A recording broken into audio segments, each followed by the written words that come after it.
दोस्तों, आज हम लेकर आए हैं तीन अंधे सिपाही की कहानी।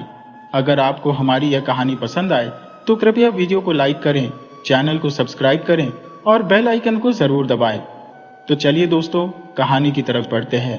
गांव का नाम था रसूलपुर।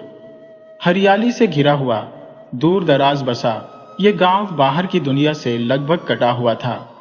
वहां ना तो कोई बड़ा व्यापारी आता था, न कोई अफसर और ना ही कोई परदेसी। गांव के लोग अपनी ही दुनिया में मग्न रहते थे। किसानी, पूजा पाठ और चौपाल की चर्चाएं, यही उनकी दिनचर्या थी। लेकिन उस साल सावन की पहली बारिश के बाद कुछ ऐसा हुआ जिसने पूरे गांव की नींद उड़ा दी। एक अंधेरी शाम थी। बारिश की फुहारें अब भी गिर रही थी। गांव के बाहर की कच्ची सड़क पर तीन आदमी नजर आए। उनके हाथ में एक लंबी लकड़ी थी जिस पर वे चलते जा रहे थे। उनके चेहरे पर कपड़ा बंधा था और आंखों पर मोटी काली पट्टी। गांव के दरवाजे तक पहुंचते पहुंचते कुछ बच्चों ने उन्हें देख लिया और दौड़ते हुए चौपाल तक पहुंचे। बाबा बाबा, तीन आदमी आ रहे हैं, सबकी आंखों पर पट्टी बंधी है। गांव के बुजुर्ग रामदीन चौधरी उस वक्त हुक्का पी रहे थे। उन्होंने भौहें सिकोड़ते हुए कहा, अंधे हैं क्या सब? बच्चों ने सिर हिलाया। हाँ बाबा, तीनों अंधे लगते हैं, लाठी के सहारे चल रहे हैं। गांव वाले भड़क गए। रामदीन को बुलाया गया। सिपाहियों को चौपाल में बुलवाया गया। तीनों सिपाही आए, सिर झुकाए हुए। जब रामदीन ने पूछा, तुम सच में अंधी नहीं हो? तो उनमें से एक बोला, सच कहें या जान दे दें। गांव में सन्नाटा छा गया। रामदीन ने कहा, सच कहो, नहीं तो ये गांव तुम्हें रहने नहीं देगा। गांव के कुछ लोग लाठियां लेकर बाहर निकले। जब उन तीनों को करीब से देखा गया तो सचमुच उनकी आंखों पर पट्टी बंधी थी और वे अंधे प्रतीत हो रहे थे। लेकिन उनके कपड़े फटे पुराने नहीं थे। तीनों के शरीर गठीले थे और चाल में एक खास तरह का अनुशासन था। ऐसा लगता था जैसे वे कोई फौजी हो, पर अब देख नहीं सकते। तुम कौन हो? कहां से आए हो? रामदीन ने पूछा। एक ने जवाब दिया, हम सिपाही हैं, पर अब अंधे हो चुके हैं, हमें यहां पनाह चाहिए। गांव वाले चौंक गए। सिपाही, और वह भी अंधे? कौन सी लड़ाई में आंखें गई? एक और सिपाही बोला, हम एक युद्ध में घायल हुए, हमारी आंखें चली गई। अब कहीं जगह नहीं मिली तो सोचा कि किसी शांत जगह जाकर जीवन बिताएं। गांव के कुछ लोग उन्हें शक की निगाह से देख रहे थे, लेकिन बुजुर्ग रामदीन ने कहा, कोई भी अगर दुखी हो तो उसे जगह दी जाती है, यही हमारी रीत है। तीनों सिपाहियों को गांव के एक पुराने ढहे हुए मकान में ठहराया गया। वहां कोई नहीं रहता था, इसलिए वह जगह खाली थी। लेकिन उस रात गांव के कुत्ते अजीब तरह से भौंकते रहे। कई लोग कहने लगे कि कुछ गड़बड़ है, पर सुबह हुई तो सब सामान्य लगने लगा। धीरे धीरे वे तीनों सिपाही गांव की जिंदगी में शामिल हो गए। वे मेहनती थे, दूसरों के खेतों में मदद करते, बूढ़ों को कुएं से पानी भर कर देते और छोटे बच्चों को कहानियां सुनाते। लेकिन एक बात सबको खटकती थी, तीनों हमेशा एक ही साथ चलते थे और एक ही वक्त पर बोलते थे। कभी भी उनमें से कोई अकेले नहीं दिखा। एक दिन गांव की औरतें नदी पर कपड़े धोने गई। वहां से लौटते वक्त उन्होंने देखा कि तीनों सिपाही नदी के किनारे खड़े थे। उन्होंने देखा कि उनकी आंखों की पट्टियां नीचे थी और तीनों किसी चमकते हुए कागज को देख रहे थे। जब औरतों की नजर पड़ी तो वे तुरंत हड़बड़ाकर पट्टियां बांधने लगे। लेकिन बहुत देर हो चुकी थी। शाम को चौपाल में शोर मच गया। ये अंधे नहीं है, झूठ बोलते हैं। ये हमने अपनी आंखों से देखा है कि वे आंखों से कुछ देख रहे थे। गांव वाले भड़क गए। रामदीन को बुलाया गया। सिपाहियों को चौपाल में बुलवाया गया। तीनों सिपाही आए, सिर झुकाए हुए। जब रामदीन ने पूछा, तुम सच में अंधे नहीं हो? तो उनमें से एक बोला, सच कहिए या जान दे दे। गांव में सन्नाटा छा गया। रामदीन ने कहा, सच कहो, नहीं तो यह गांव तुम्हें रहने नहीं देगा। तभी दूसरे सिपाही ने कहा, हम सच में सिपाही हैं, पर हमने अपनी आंखों का अंधापन सिर्फ इस गांव में आने के लिए बनाया। गांव वाले गुस्से से कांपने लगे। क्यों? क्या चाहते हो यहां से? तीसरा सिपाही धीरे से बोला, हम किसी को मारने नहीं आए, हम किसी गुनहगार की तलाश में है और वह गुनहगार इसी गांव में छिपा है। अब हर किसी का चेहरा सफेद पड़ गया। कौन है वो? रामदीन ने पूछा। तीनों एक दूसरे को देखकर चुप हो गए। हम नहीं बता सकते जब तक वह खुद सामने ना आ जाए। उस रात गांव भर में खलबली मच गई। हर कोई डर में था। कहीं वह गुनहगार मैं तो नहीं? क्या उन्होंने किसी को देखा है? क्या कोई पुराना राज खुलने वाला है? कुछ ही दिनों में गांव की हवाएं बदल गईं। रहस्यमयी घटनाएं शुरू हो गईं। किसी के घर की दीवार पर खून से लिखा एक अक्षर मिला, किसी की खाट के नीचे किसी पुराने सिपाही की टोपी। और एक रात तो चौकीदार खुद गायब हो गया और तीनों अंधे सिपाही हर रात चुपचाप गांव की गलियों में घूमते रहे, लाठी के सहारे। पर अब गांव वाले जान चुके थे कि यह सिर्फ लाठी नहीं, तलवारों का निशान है। रसूलपुर अब पहले जैसा शांत गांव नहीं रहा था। 3 अंधे सिपाहियों की हकीकत सामने आने के बाद हर कोई डरा सहमा सा रहने लगा था। दिन की चौपाल अब रात के डर में बदल गई थी। गांव की गलियों में अब अजीब सन्नाटा पसरा रहता था और लोग रात को दरवाजे पर 2 बार कुंडी लगाना नहीं भूलते थे। गांव के चौकीदार कालूराम की गुमशुदगी ने सबको झकझोर कर रख दिया था। वह रात की निगरानी में निकला था, लेकिन सुबह तक वापस नहीं लौटा। उसकी लाठी गांव के कुएं के पास टूटी हुई मिली। लोग इकट्ठा हुए, खोजबीन हुई, पर कालूराम जैसे जमीन निगल गई हो। कोई निशान, कोई सबूत नहीं। और इन सब के बीच तीनों सिपाही उसी तरह शांत, गंभीर और रात को घूमते रहे। कभी मंदिर के पीछे, कभी स्कूल की टूटी इमारत के पास, तो कभी शशान घाट के रास्ते पर। एक रात गांव के नौजवान लड़के नंदू, हीरालाल और भोला, तीनों ने तय किया कि वे सिपाहियों का पीछा करेंगे। उन्हें शक था कि सिपाही कुछ छुपा रहे हैं और उनका कालूराम की गुमशुदगी से कोई न कोई नाता है। तीनों लड़के अपने चेहरों को कपड़े से ढककर छुपते छुपाते सिपाहियों के पीछे हो लिए। सिपाही तीनों एक संकरे रास्ते से होते हुए गांव के बाहर बने खंडहर की ओर जा रहे थे। वो खंडहर पहले एक पुराना हवेली हुआ करता था, जिसे गांव वाले काले राजा की कोठी कहते थे। कहते हैं वहां कोई नहीं जाता, क्योंकि वहां किसी जमाने में एक जमींदार ने कई मजदूरों को जिंदा दीवार में चुनवा दिया था। खंडहर की दीवारों में आज भी खून के धब्बों के निशान थे, लेकिन तीनों सिपाही बिना डरे वहां दाखिल हुए। नंदू, हीरालाल और भोला दीवार के पीछे छिपकर सब देख रहे थे। उन्होंने देखा कि सिपाहियों ने वहां एक गड्ढा खोद रखा था।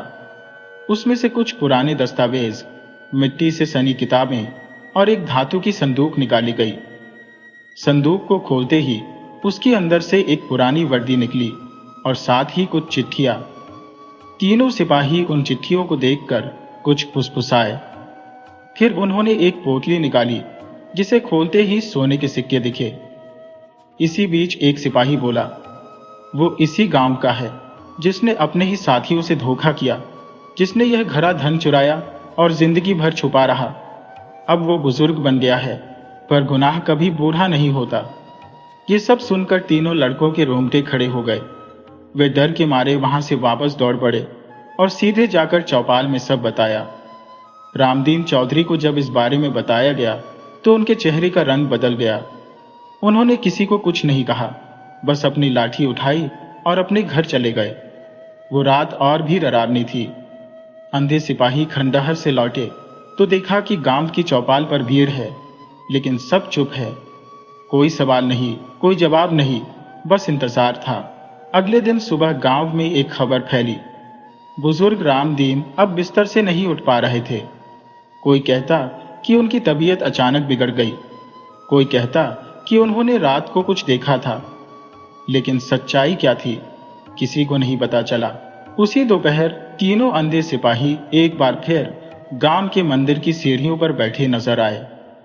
उन्होंने गांव वालों को बुलाया और कहा, जिसे हम ढूंढ रहे हैं उसका नाम हमें मिल गया है, लेकिन जब तक वह खुद सामने ना आए हम कुछ नहीं कर सकते।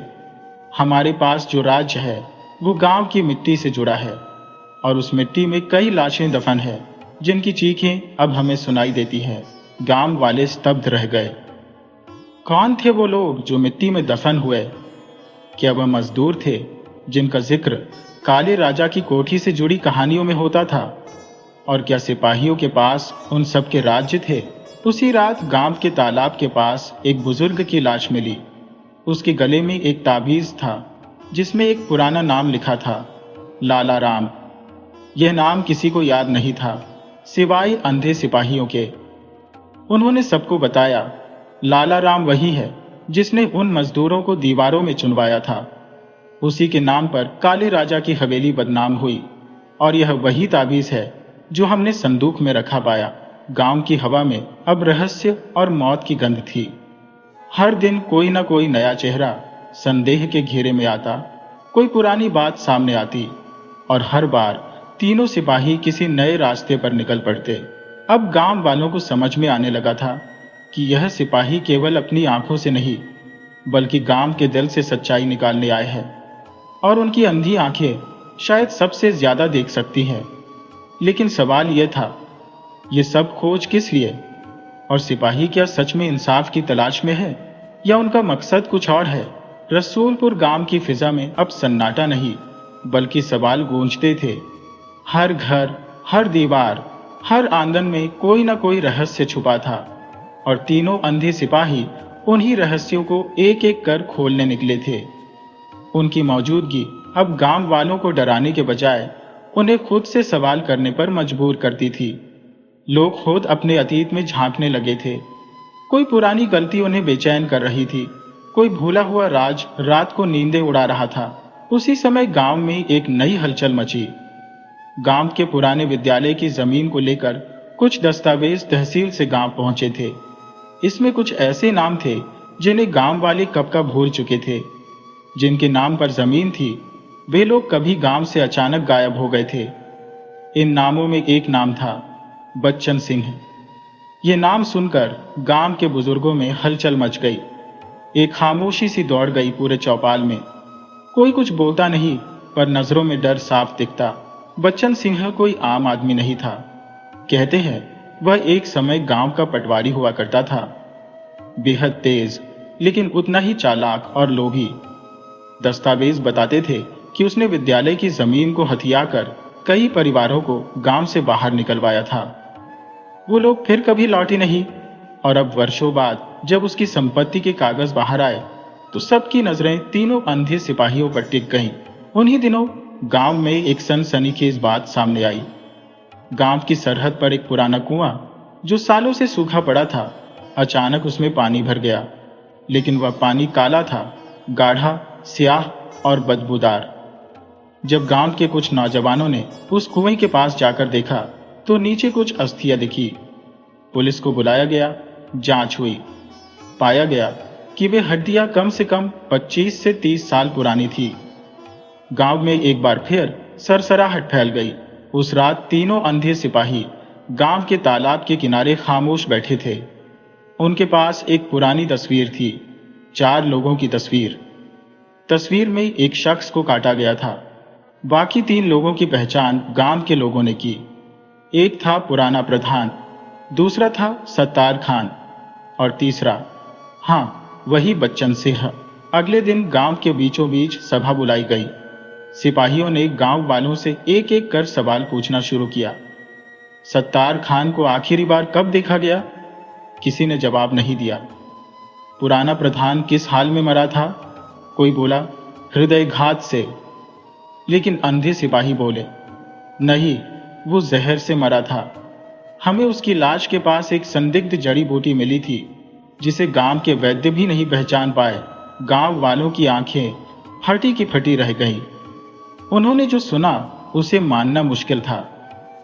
अब अंधे सिपाही सिर्फ सवाल नहीं कर रहे थे बल्कि जवाब भी खुद दे रहे थे, जैसे उन्हें सब पता हो, जैसे अंधापन उनकी कमजोरी नहीं बल्कि सच को देखने की एक शक्ति हो। इसी बीच गांव के सबसे पुराने घर में एक धमाका हुआ। यह वही घर था जहां बच्चन सिंह कभी रहा करता था। लोग दौड़े, दरवाजा तोड़ा गया। अंदर एक तहखाना मिला। उस तहखाने में एक काली किताब, लोहे की संदूक और एक पुराना टेप रिकॉर्डर मिला। टेप चलाया गया। उसमें एक कांपती हुई आवाज थी, अगर यह टेप कभी किसी को मिले तो जान लेना मैं अकेला नहीं था। मैंने जो किया अपने फायदे के लिए नहीं किया, मुझे मजबूर किया गया। वो तीनों, हाँ वही तीन जो आज अंधे सिपाही बनकर लौटे हैं, उन्होंने ही हमें यह सब करवाया था। यह सुनते ही गांव में जैसे भूचाल आ गया। जो लोग सिपाहियों को न्यायप्रिय और ईमानदार मानते थे, अब उनके मन में शंका का बीज बो दिया गया था। क्या सिपाही ही असली अपराधी थे? क्या यह सब बदले की एक योजना थी? क्या वे गांव के पुराने अपराधों को उजागर करने के बहाने अपना हिसाब चुकता कर रहे थे? लेकिन सच्चाई का चेहरा अभी और भी पेचीदा था। उसी रात गांव के बीचों बीच एक और लाश मिली। उसका चेहरा बिगड़ा हुआ था, लेकिन उसके पास एक डायरी थी जिसमें लिखा था, मैंने जो देखा वह बताना चाहता था, लेकिन मेरी आंखों ने जो देखा मेरी जुबान कह ना सकी। वे तीनों, वे सिर्फ सिपाही नहीं, वे गांव के इतिहास की परछाइयां हैं। अब सवाल और गहरा गया था। क्या यह सिपाही इंसान है या फिर किसी गुनाह की सजा बनकर लौटे हैं? और इस बीच गांव के मंदिर की घंटी रात में अपने आप बज उठी। एक के बाद एक तीनों सिपाही वहां पहुंचे और वहीं जमीन पर बैठ गए। उनके होंठ हिल रहे थे पर आवाज नहीं निकल रही थी। और तब गांव की बुजुर्ग दादी, बुढ़िया चाची, जो पिछले कई वर्षों से मौन थी, पहली बार बोली। अब उन्हें सब याद आ गया है। अब गांव को उसका हिसाब देना होगा। गांव के मंदिर में रात के सन्नाटे को चीरती घंटी की आवाज अब हर किसी के मन में घर कर गई थी। तीनों अंधे सिपाही मंदिर की देहरी पर मौन बैठे थे और बुढ़िया चाची की रहस्यमयी आवाज अब गांव के हर कोने में गूंजने लगी थी। सालों से जो चुप थी, उसका बोलना गांव वालों के लिए किसी चमत्कार से कम नहीं था। लेकिन उसकी बातें और भी विचित्र थी। वह कह रही थी कि उन्हें सब याद आ गया है। कौन थे वे, क्यों लौटे हैं और अब गांव को क्या चुकाना है। गांव वाले अब खुलकर एक दूसरे से सवाल करने लगे थे। तीनों सिपाहियों की पहचान को लेकर जितनी कहानियां पहले थी, अब उससे कहीं ज्यादा अफवाहें फैल गई। कोई कहता, यह तीनों असल में उन बच्चों की आत्माएं हैं जिन्हें कभी गांव के ताकतवर लोगों ने जमीन के लिए जिंदा गाड़ दिया था। कोई कहता, यह तीनों वही लोग हैं जो कभी गांव के रक्षक थे, पर गांव वालों की गद्दारी के कारण मारे गए और अब सच्चाई को उजागर करने आए हैं। उस रात हवा बहुत तेज चली। गांव के तालाब में पानी बेकाबू होकर ऊपर तक लहराने लगा। मंदिर के पीछे का पुराना नीम का पेड़ खुद ब खुद गिर पड़ा और उसके नीचे से एक पत्थर की पटिया मिली। उस पर कुछ उकेरा हुआ था, 3 नाम, एक तारीख और एक शपथ। नाम थे धर्मा, लखन और हाशिम। तारीख थी आज से ठीक 50 साल पहले की और शपथ थी सत्य की रक्षा, चाहे आंखें छीन ली जाए। अब सब कुछ साफ होने लगा था। तीनों सिपाही धर्मा, लखन और हाशिम असल में गांव के ही थे। बचपन से तीनों घनिष्ठ मित्र। इनकी आंखों की रोशनी गांव की जमीन के लिए हो रही साजिशों की बलि चढ़ गई थी। उन पर झूठा आरोप लगाया गया था कि उन्होंने गांव के मंदिर की संपत्ति लूटी। जब उन्होंने अपना बचाव करने की कोशिश की तो गांव के प्रभावशाली लोगों ने मिलकर उनकी आंखें फोड़ दी और उन्हें गांव से बाहर निकाल फेंका। सबूत मिटा दिए गए। तीनों अंधे हो चुके थे पर जिंदा थे। उन्होंने जिंदगी तो किसी तरह गुजारी, लेकिन दिल में एक ही आग थी, सच्चाई को सामने लाना। अब वे लौटे थे उसी मकसद से, लेकिन इस बार ना आंखें थी ना हथियार, सिर्फ संकल्प था और सच की पहचान की वह असीम शक्ति जो उन्हें हर झूठ को छूकर भी पहचानने की ताकत देती थी। गांव की जमीन पर जहां जहां अन्याय हुआ, वहां वहां उनकी उपस्थिति से चीजें खुलने लगी। पर गांव ने जो किया था उसका हिसाब सिर्फ अतीत से नहीं, वर्तमान से भी था, क्योंकि अब नई पीढ़ी भी उन्हीं रास्तों पर चलने लगी थी। झूठ, लालच, धोखा। सिपाहियों ने गांव के हर घर में जाकर एक एक इंसान से उसकी जिंदगी के सबसे छुपे हुए सच पूछे, और जब कोई झूठ बोलता तो उसका चेहरा बदल जाता, जैसे किसी अंधेरे से ढक जाए, और जब कोई सच बोलता तो उसके चारों ओर एक हल्का सा उजाला फैलता। बुढ़िया चाची, जो गांव की सबसे पुरानी गवाह थी, वह अब एक एक राज बताने लगी। उसने कहा, धर्मा मेरा भाई था लखन मेरा मंगेतर और हाशिम मेरे बेटे जैसा। ये सुनते ही गांव की भीड़ सन रह गई। बुढ़िया चाची ने खुद स्वीकार किया कि वह भी कभी चुप रही क्योंकि उसे डर था, लेकिन अब जब वे लौटे हैं तो उसे भी मान तोड़ना पड़ा। अगली सुबह गांव के चौपाल पर तीनों सिपाही खड़े थे, सामने पूरे गांव की भीड़। उन्होंने कहा, हम कोई बदला लेने नहीं आए थे, हम बस यह देखना चाहते थे कि क्या गांव अब भी वह है जहां से हमें आंखों के बिना निकाल दिया गया था, या अब इसमें इंसानियत है। एक लंबी खामोशी के बाद एक बूढ़ा व्यक्ति सामने आया। वह वही पुराना प्रधान था जिसने झूठी गवाही दी थी। कांपते हुए घुटनों के बल गिर गया, कहा, मैंने बहुत पाप किया, अब जो सजा दो मैं तैयार हूं। उसके बाद कई लोग सामने आए और हर कोई अपनी गलती कबूल करता गया। अंधे सिपाही मुस्कुराए। पहली बार उनकी आंखें भले न थी, पर उनके चेहरे पर संतोष की रोशनी थी। उन्होंने कहा, हम अब जा रहे हैं, लेकिन अगर इस गांव ने फिर कभी किसी मासूम की आंखें छीनी तो अगली बार हम इंसान नहीं, उस अंधकार के रक्षक बनकर लौटेंगे जिसे कोई मिटा नहीं सकेगा। उसी रात गांव के मंदिर की घंटी आखिरी बार बजी। गांव की हवाओं में एक नमी सी घुली और तीनों सिपाही जो वर्षों से न्याय की खोज में अंधकार में भटक रहे थे, गांव से निकल गए। लेकिन इस बार पीछे कोई डर नहीं था, कोई अफसोस नहीं था, बस शांति थी। तीन अंधे सिपाही केवल एक रहस्यमयी कहानी नहीं, बल्कि एक गहरी सीख है कि सत्य को दबाया जा सकता है मगर मिटाया नहीं जा सकता। आंखों से देखने वाला हर व्यक्ति वास्तव में देख नहीं पाता, और जो अंधा होकर भी सच्चाई को समझे वही असली ज्ञानी होता है। धर्मा, लखन और हाशिम की अंधी आंखें उन हजारों लोगों का प्रतीक है जिनसे अन्याय हुआ, जिन्हें सच्चाई बोलने की कीमत चुकानी पड़ी। लेकिन यह कहानी यह भी बताती है कि न्याय देर से सही पर आता जरूर है, जब इंसान अपने भीतर झांके, जब डर को छोड़कर सच बोलने का साहस करे। गांव की तरह हमारा समाज भी अक्सर सच्चाई से आंखें मूंद लेता है, पर यह कहानी सिखाती है कि अगर हर इंसान अपने भीतर के सिपाही को जगा ले तो कोई अन्याय ज्यादा दिन तक टिक नहीं सकता। कभी कभी जो अंधे होते हैं वही दुनिया को सबसे साफ देख पाते हैं। इसलिए न्याय के अंधे नहीं बनो, बल्कि अंधे होकर भी न्याय करने वाले बनो।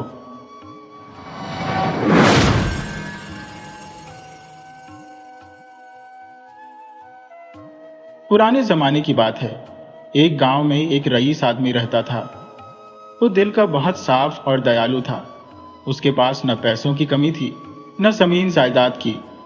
बड़े बड़े बंगले, खेत खलिहान, सब कुछ था। इलाके में उसकी हुकूमत चलती थी, लोग उसका बहुत सम्मान करते थे। लेकिन एक कमी थी जो उसे रात दिन सताती थी। उसके कोई औलाद नहीं थी। उसने 3 शादियां की, मगर कोई बीवी उसे बच्चा न दे सकी। वो अक्सर सोच में डूब जाता, मेरे मरने के बाद मेरी बीवियों का क्या होगा, मेरी जायदाद का क्या होगा, मेरे इलाके की बागडोर कौन संभालेगा। ये ख्याल उसे बहुत परेशान करते। गांव में हर बच्चा बूढ़ा जानता था कि रईस अपनी औलाद के लिए कितना तरसता है।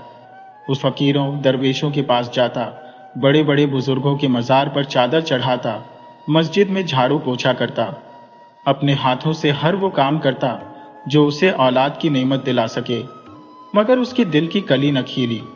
उसी गांव में एक नजूमी था, नाम था बरकत। वो अपने ज्योतिष के खेल में बड़ा चालाक था, मशहूर भी था, लेकिन किस्मत का मारा था, हमेशा उसकी जेब खाली रहती। एक दिन उसे एक तरकीब सूझी। उसने नए नए कपड़े पहने और रईस के पास जा पहुंचा। बोला, हुजूर, मैंने अपने नजूमी इल्म से देखा है कि अगर आप 18 साल की लड़की से शादी करें तो आपको जरूर औलाद होगी। रईस ने उत्सुक होकर पूछा, वो लड़की कौन है, कहाँ रहती है? बरकत ने बताया, पास के गांव में एक बूढ़ी बेवा औरत रहती है, उसकी एक बेटी है, बहुत खूबसूरत और समझदार। रईस ने सोचा, जब 3 शादियां कर ली तो एक और सही। पैसों की तो कोई कमी नहीं, बस एक बच्चे की कमी है। शायद इस नजूमी की बात सच हो जाए। उसने बरकत को मोतियों की माला इनाम में दी और बोला, अगर मेरी चौथी बीवी से मुझे बच्चा हुआ तो मैं तुझे माला माल कर दूंगा। लेकिन अगर ये सब झूठ निकला तो तेरी खाल उधेड़ कर चील कौमों को खिलाऊंगा। बरकत ने हंसते हुए कहा, हुजूर, मेरी जान आपके लिए हाजिर है। मेरी बात पर यकीन करें, मैंने कभी गलत नहीं कहा। असल में बरकत ने यह सारी चाल रईस को बेवकूफ बनाने के लिए रची थी। वो बहुत करीब था और उसे पैसों की सख्त जरूरत थी। पास के गांव में उसकी बूढ़ी बहन रहती थी, जिसकी एक खूबसूरत बेटी थी। बरकत ने सोचा, अगर मैं अपनी भांजी की शादी रईस से करवा दूं तो उसकी जायदाद का हिस्सा मेरे हाथ लगेगा। कुछ दिनों बाद बरकत ने अपनी भांजी शहनाज की शादी रईस से करवा दी। शहनाज को अपने मामा बरकत की सारी चालबाजियां पता थी, लेकिन उसने अपने शौहर को कुछ नहीं बताया। वो गरीब घर की थी, कच्चे मकान में पली थी। रईस के महल जैसे घर देखकर उसका मन ललचाया। वो रोज एक एक महल घूमती। जब सारे महल देख लिए तो रईस ने कहा, मेरा एक पुराना महल है जो गांव से दूर है। उसे तुमने नहीं देखा, मेरे बाप दादाओं ने बनवाया था। शहनाज मचल उठी, मुझे वो महल दिखाइए। अगली सुबह रईस उसे उस पुराने महल में ले गया। महल पुराना और वीरान था। वहां बड़े बड़े पुराने पेड़ थे। एक कमरे से तिलावत की आवाज आ रही थी। शहनाज ने पूछा, ये कौन तिलावत कर रहा है? रईस उसे उस कमरे में ले गया जहां एक अल्लाह वाले बुजुर्ग अकेले रहते थे। वो दिन रात इबादत में डूबे रहते। शहनाज ने देखा महल के पेड़ अजीब से थे। उसने पूछा, इन पेड़ों से बुजुर्ग को डर नहीं लगता? रईस बोला, जो अल्लाह की इबादत करता है उसे कोई डर नहीं लगता। बुजुर्ग कहते हैं, इन पेड़ों के नीचे सांपों की बस्ती है। कुछ सांप तो उनसे बातें करते हैं और इंसानी शक्ल ले लेते हैं। ये सुनकर शहनाज थोड़ा डर गई और घर लौट आई। शहनाज की मदद से बरकत और उसकी बूढ़ी माँ, जो सालों से गरीबी में जी रहे थे, अब ऐश की जिंदगी जीने लगे। उनकी रातें मस्ती में, दिन ईद जैसे गुजरने लगे। लेकिन 2 साल बाद भी शहनाज से कोई बच्चा ना हुआ। रईस मायूस हो गया। गुस्से में उसने बरकत को बुलवाया और बोला, तू झूठा नजूमी है, तेरी भविष्यवाणी फेल हो गई। अब सजा के लिए तैयार हो जा। बरकत घबराया मगर चालाकी से बोला, हुजूर, मेरा सिर आपके कदमों में हाजिर है, लेकिन मेरी बात पर यकीन करें, इस साल आपके घर वारिस जरूर आएगा। रईस खुश हो गया और उसने बरकत को फिर से मोतियों का हार दिया। बरकत अपनी बहन के पास गया और बोला, तू गांव में खबर फैला दे कि शहनाज मां बनने वाली है। बूढ़ी मां बोली, खबर फैलाना आसान है, मगर इस झूठ को निभाना मुश्किल है। इसका अंजाम बुरा होगा। बरकत ने हंसकर कहा, फिक्र मत कर, मैं सब संभाल लूंगा। कुछ दिनों बाद बूढ़ी मां ने खबर फैला दी कि शहनाज गर्भवती है। रईस ने खुशी में गरीबों को दान दिया, बरकत को इनाम दिए। बरकत ने फिर चाल चली, हुजूर, मेरा इल्म कहता है कि आपके यहाँ एक शहजादा पैदा होगा, मगर 14 साल तक उसे सिर्फ उसकी माँ और नानी देख सकती है। अगर कोई और देखेगा तो वो भूत बन जाएगा या मर जाएगा। रईस का चेहरा मुरझा गया। वो बोला, ये क्या बात हुई? बरकत ने समझाया, 14 साल बाद उसकी शादी कर देना। बारात में शामिल मत होना। जब वो दुल्हन के साथ लौटे तब उसे देख लेना। रईस परेशान हो गया। उसने गांव से दूर एक शानदार महल बनवाया, बाग लगवाया, ताकि उसके बेटे की परवरिश अच्छे से हो। जब बच्चे के जन्म का वक्त आया, शहनाज को उस महल में भेज दिया गया। उसकी देखभाल के लिए उसकी बूढ़ी मां को रखा गया। जब बच्चा पैदा हुआ, बरकत और उसकी बहन ने नौकर के जरिए रईस को बेटे की खबर दी। रईस की खुशी का ठिकाना न रहा। उसने पूरे इलाके में जश्न मनवाया, मिठाइयां बंटवाई, कैदियों को रिहा किया, गरीबों को खाना खिलाया। बरकत अपनी चालबाजी पर फूला न समाया। उसने शहनाज और उसकी मां से कहा, 14 साल तक ऐश करो। अगर रईस जिंदा रहा तो मैं नई चाल चलूंगा। 14 साल बीत गए। रईस को अपने बेटे अली की शादी की फिक्र होने लगी। उसने बरकत से पूछा तो उसने कहा, कोई भी लड़की चलेगी। रईस ने सोचा, पुराने महल के अल्लाह वाले बुजुर्ग से मशवरा लूं। वो उनके पास गया। बुजुर्ग बोले, तुम्हें अपने बेटे की कोई खबर नहीं तो मैं क्या बताऊं। फिर भी ऐसी लड़की चुनाओ जो हाफिज कुरान हो, नेक हो, नमाजी हो। रईस ने एक गरीब हाफिज कुरान लड़की ढूंढी और अली का रिश्ता पक्का कर लिया। शादी का दिन आया। बारात की तैयारियां शुरू हुई, लेकिन बरकत की बहन घबराई। अब दूल्हा कहां से लाए? बरकत बोला, तूने सालों ऐश की, अब ये मुसीबत भी झेल, मैं चुपके से भाग जाऊंगा। बूढ़ी माँ और शहनाज रोने लगी। बरकत हंसा, रोने से क्या होगा, मेरे साथ आ। उसने एक बुत दिखाया। ये 14 साल के लड़के जैसा बुत है, इसे पालकी में रख दो, रात को पालकी से दूर रहना। सुबह चिल्लाना कि अली को किसी ने देख लिया, इसीलिए वो बुत बन गया। बूढ़ी माँ ने बुत को दूल्हे का जोड़ा पहनाया और पालकी में बिठा दिया। बारात निकली। रास्ते में 2 सांप, एक नाग और एक नागिन पुराने महल से बारात के पीछे आए। वो शीशम के पेड़ पर बैठकर बातें करने लगे। नाग बोला, ये बारात नकली है, पालकी में बुत है, सुबह बूढ़ी माँ रोना शुरू कर देगी, इसके पीछे बरकत का हाथ है। नागिन बोली, रईस को इसका सच पता चलेगा तो उसकी जान चली जाएगी। नाग ने सोचा, अगर मैं 14 साल का लड़का बनकर पालकी में बैठ जाऊं तो रईस की जान बच सकती है। नागिन ने शर्त रखी, 1 हफ्ते में मेरे पास लौट आना। नाग ने हामी भरी, इंसानी शक्ल ली और पालकी में बैठ गया। बुत को झाड़ियों में फेंक दिया। सुबह बूढ़ी माँ पालकी के पास आई। भूत की जगह एक खूबसूरत लड़का देखकर दंग रह गई। पूछा, तू कौन है? नाग मुस्कुराया, मैं इस बारात का दूल्हा हूं। अल्लाह का शुक्र कर कि तुझे जिंदा दूल्हा मिल गया। बूढ़ी माँ ने सोचा, चलो इसे ही दूल्हा बना लेते हैं। बारात हाफिज कुरान लड़की के घर पहुंची। निकाह हुआ और बारात लौट आई। रईस ने 14 साल का इंतजार बेकरारी में काटा था। जब बारात लौटी, उसने पालकी का पर्दा उठाया और अली को गले लगा लिया। उसका दिल खुशी से उछल रहा था। उसने जश्न मनवाया, महल को सजवाया, लेकिन नाग को इंसानों की दुनिया का ऐश और आराम इतना भाया कि वो अपनी नागिन को भूल गया। उधर नागिन अपने नाग का इंतजार करते करते थक गई। उसने अपने कुनबे को बुलाया और बोली, मैं अपने नाग को ढूंढने जा रही हूं। वो जंगल भटकती रही और आखिरकार रईस के महल पहुंची। रात को महल में घुसने की कोशिश की, मगर रास्ते बंद थे। सुबह एक खादिम ने उसे देख लिया और साफ साफ चिल्लाने लगा। कई खादिमों ने मिलकर नागिन को घेर लिया। उसने 2 खादिमों को डस लिया, मगर बाकियों ने उसका मुंह कुचल दिया। अली, नाग बाहर निकला और शोर सुना। खादिमों ने बताया कि एक सांप को मार दिया गया। अली ने नागिन को मरा देखा तो उसकी आंखों में आंसू आ गए। वो अपने वादे की खिलाफी और नागिन की मौत का गम लेकर अल्लाह वाले बुजुर्ग के पास गया। बोला, मेरी नागिन मर गई, अगर मैं बदला लूं तो मेरी बीवी और रईस को मेरा सच पता चल जाएगा। बुजुर्ग बोले, तू इंसान नहीं, ये मैं जानता हूं, मगर अपनी हाफिज कुरान बीवी से झूठ मत बोल। जो मर गया उसका गम छोड़, अपनी नई जिंदगी देख। अली महल लौटा।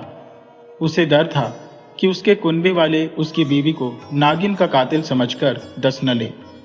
उसने बीवी को नसीहत दी, कांच की चूड़ियां मत पहनना, मटर की फलियां मत खाना, ग्वालिन से दूध मत लेना, फूलों के गजरे मत लगाना, ये हमारी रीत नहीं। बीवी ने वादा किया। कुछ दिन बाद एक चूड़ी वाली आई। बीवी ने कहा, कांच की चूड़ियां हमारी रीत नहीं। चूड़ी वाली बोली, अपने शौहर से पूछ, उनकी जात क्या है। रात को बीवी ने अली से पूछा। अली बोला, मेरी जात मत पूछ, पछताएगी। कुछ दिन बाद मालिन आई, फूलों के गजरे और मटर की फलियां लेकर। बीवी ने फिर वही जवाब दिया। मालिन बोली, अपने शौहर की जात पूछ। अली ने फिर टाल दिया। फिर ग्वालिन आई। बीवी ने दूध लेने से मना किया। ग्वालिन बोली, तेरे शौहर की जात क्या है। आखिर बीवी ने जिद पकड़ी, मुझे तुम्हारी जात जाननी है। अली परेशान हो गया। बोला, सुबह मेरे साथ पुराने महल चल, वहां बताऊंगा। सुबह वो पुराने महल पहुंचे। अली ने एक घने पेड़ की जड़ के पास कपड़े उतारे और बोला, आखिरी बार कहता हूं, मेरी जात मत पूछ। बीवी ने जिद की। अचानक अली इंसान से सांप बन गया और रेंगने लगा। बीवी का दिल धड़कने लगा। उसे याद आया कि ये उसका शौहर है। उसने सांप को पकड़ने की कोशिश की, मगर वो सुराख में गायब हो गया। बीवी रोती बिलखती इधर उधर भटकने लगी। आखिर एक कुएं पर पहुंची जहां कुछ लड़कियां पानी भर रही थी। उनकी आंखें अजीब थी, न चूड़ियां न जेवर। बीवी ने पूछा, इतना पानी कहां ले जा रही हो? एक लड़की बोली, हमारे मामा इंसानों में रहकर आई हैं, उनके बदन से इंसानों की बू आ रही है तो हम उन्हें नहला रहे हैं। बीवी को यकीन हो गया कि मामा उसका शौहर है। उसने चुपके से अपनी अंगूठी लड़की के मटकी में डाल दी। नाक को नहलाते वक्त अंगूठी गिरी। उसने पहचान लिया कि ये उसकी बीवी की है। उसने भांजी से पूछा, ये अंगूठी कहां से आई? भांजी बोली, कुएं पर एक औरत थी, थकी हारी, आंखों में आंसू। नाक का दिल भर आया। वो कुएं पर दौड़ा। अपनी बीवी को देखा तो उसका मुरझाया चेहरा देखकर रहा न गया। उसने इंसानी शक्ल ली और बोला, बेगम, मैंने सोचा तू जिद्दी है इसलिए तुझे छोड़ आया, मगर तेरा प्यार देखकर समझ गया कि तू मुझसे बहुत मोहब्बत करती है। बीवी की आंखों में आंसू थे। तू चुप रही। नाक ने कहा, मेरे कुनबे के पास चल, शायद वो हमें साथ रहने दे। वो दोनों कुनबे के पास गए। नाक ने सारी कहानी सुनाई, कैसे बरकत ने रईस को ठगा, कैसे वो सांप से अली बना, कैसे उसकी नागिन मारी गई। बोला, मेरी बीवी को मेरी सच्चाई पता है, फिर भी वो मुझे चाहती है, मुझे इसके साथ रहने दो। कुनबे ने कहा, तुझे वफादारी की इज्जत है, जा अपनी बीवी के साथ इंसानों की दुनिया में खुश रह। वो दोनों पुराने महल में अल्लाह वाले बुजुर्ग के पास गए। बुजुर्ग बोले, रईस को सच्चाई बता दो। वो रईस के महल पहुंचे। रईस उनकी जुदाई से गमजदा था। अली और उसकी बीवी को देखकर उसने गले लगाया। अली ने सारा सच बताया, बरकत की चाल, शहनाज का झूठ और अपनी सांप वाली हकीकत। रईस गुस्से से कांप उठा। उसने बरकत और उसकी बहन को बुलवाया और सूली पर चढ़ाने का हुक्म दिया। शहनाज को उम्र कैद की सजा दी। रईस गम में डूब गया। अली को लगा कि उसकी वजह से ये हाल हुआ। उसने कहा, अगर आप कहें तो मैं अपनी बीवी के साथ कहीं और चला जाऊं। रईस बोला, तू इंसान हो या सांप, मुझे फर्क नहीं पड़ता। मैंने तुझे हमेशा बेटा माना है, मेरे लिए तू मेरा बेटा ही रहेगा। अली का दिल भर आया। उसने कहा, अब्बा जान, शायद अल्लाह ने मुझे आपका बेटा बनाया, आपकी जायदाद मैं संभालूंगा। रईस ने उसे गले लगाया और वो सब हंसी खुशी साथ रहने लगे। नोट, कहानी को बोलचाल की हिंदी में आम शब्दों के साथ पूरी तरह से दोबारा लिखा गया है। हर वाक्य और पैराग्राफ को नया रूप दिया गया है, मगर मूल कहानी, किरदारों के नाम बरकत, शहनाज, अली आदि और घटनाएं वही रखी गई है। फारिकल मैजिक के तहत कहानी को रोचक, सरल और आकर्षक बनाया गया है, जिसमें समानार्थी शब्द, बोलचाल की भाषा और भावनात्मक उतार चढ़ाव का ख्याल रखा गया है।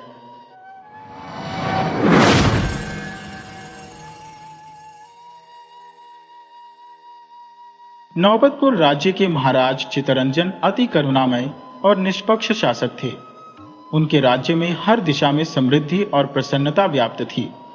राजा चितरंजन का एक छोटा भाई था, जय रंजन नामक। राजा चितरंजन की अपनी कोई संतान नहीं थी, इसीलिए वे अपने छोटे भाई जय रंजन के पुत्र विजय रंजन को अत्यधिक स्नेह करते थे। एक दिन दोनों भाई राज्य के किसी मुद्दे पर परस्पर संवाद कर रहे थे। तभी एक सेवक शीघ्रता से कक्ष में प्रविष्ट हुआ और अत्यधिक विचलित प्रतीत हो रहा था। गजब हो गया महाराज, गजब हो गया, सेवक चिल्लाया। क्या हुआ सेवक, तुम इतने व्याकुल क्यों हो? राजा चितरंजन ने पूछा। महाराज, सूचना यह है कि महारानी केतकी, आपके छोटे भाई की पत्नी सुहासिनी, झील में नौका विहार करते समय डूब गई है। वह नाव दुर्घटनाग्रस्त हो गई और कोई जीवित नहीं बचा।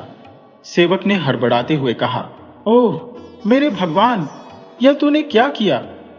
राजा चितरंजन दुखी हो गए। अब इस परिवार में केवल राजा, उनका भाई और भतीजा विजय रंजन ही शेष थे। दोनों भाई दुख के महासागर में डूब गए थे।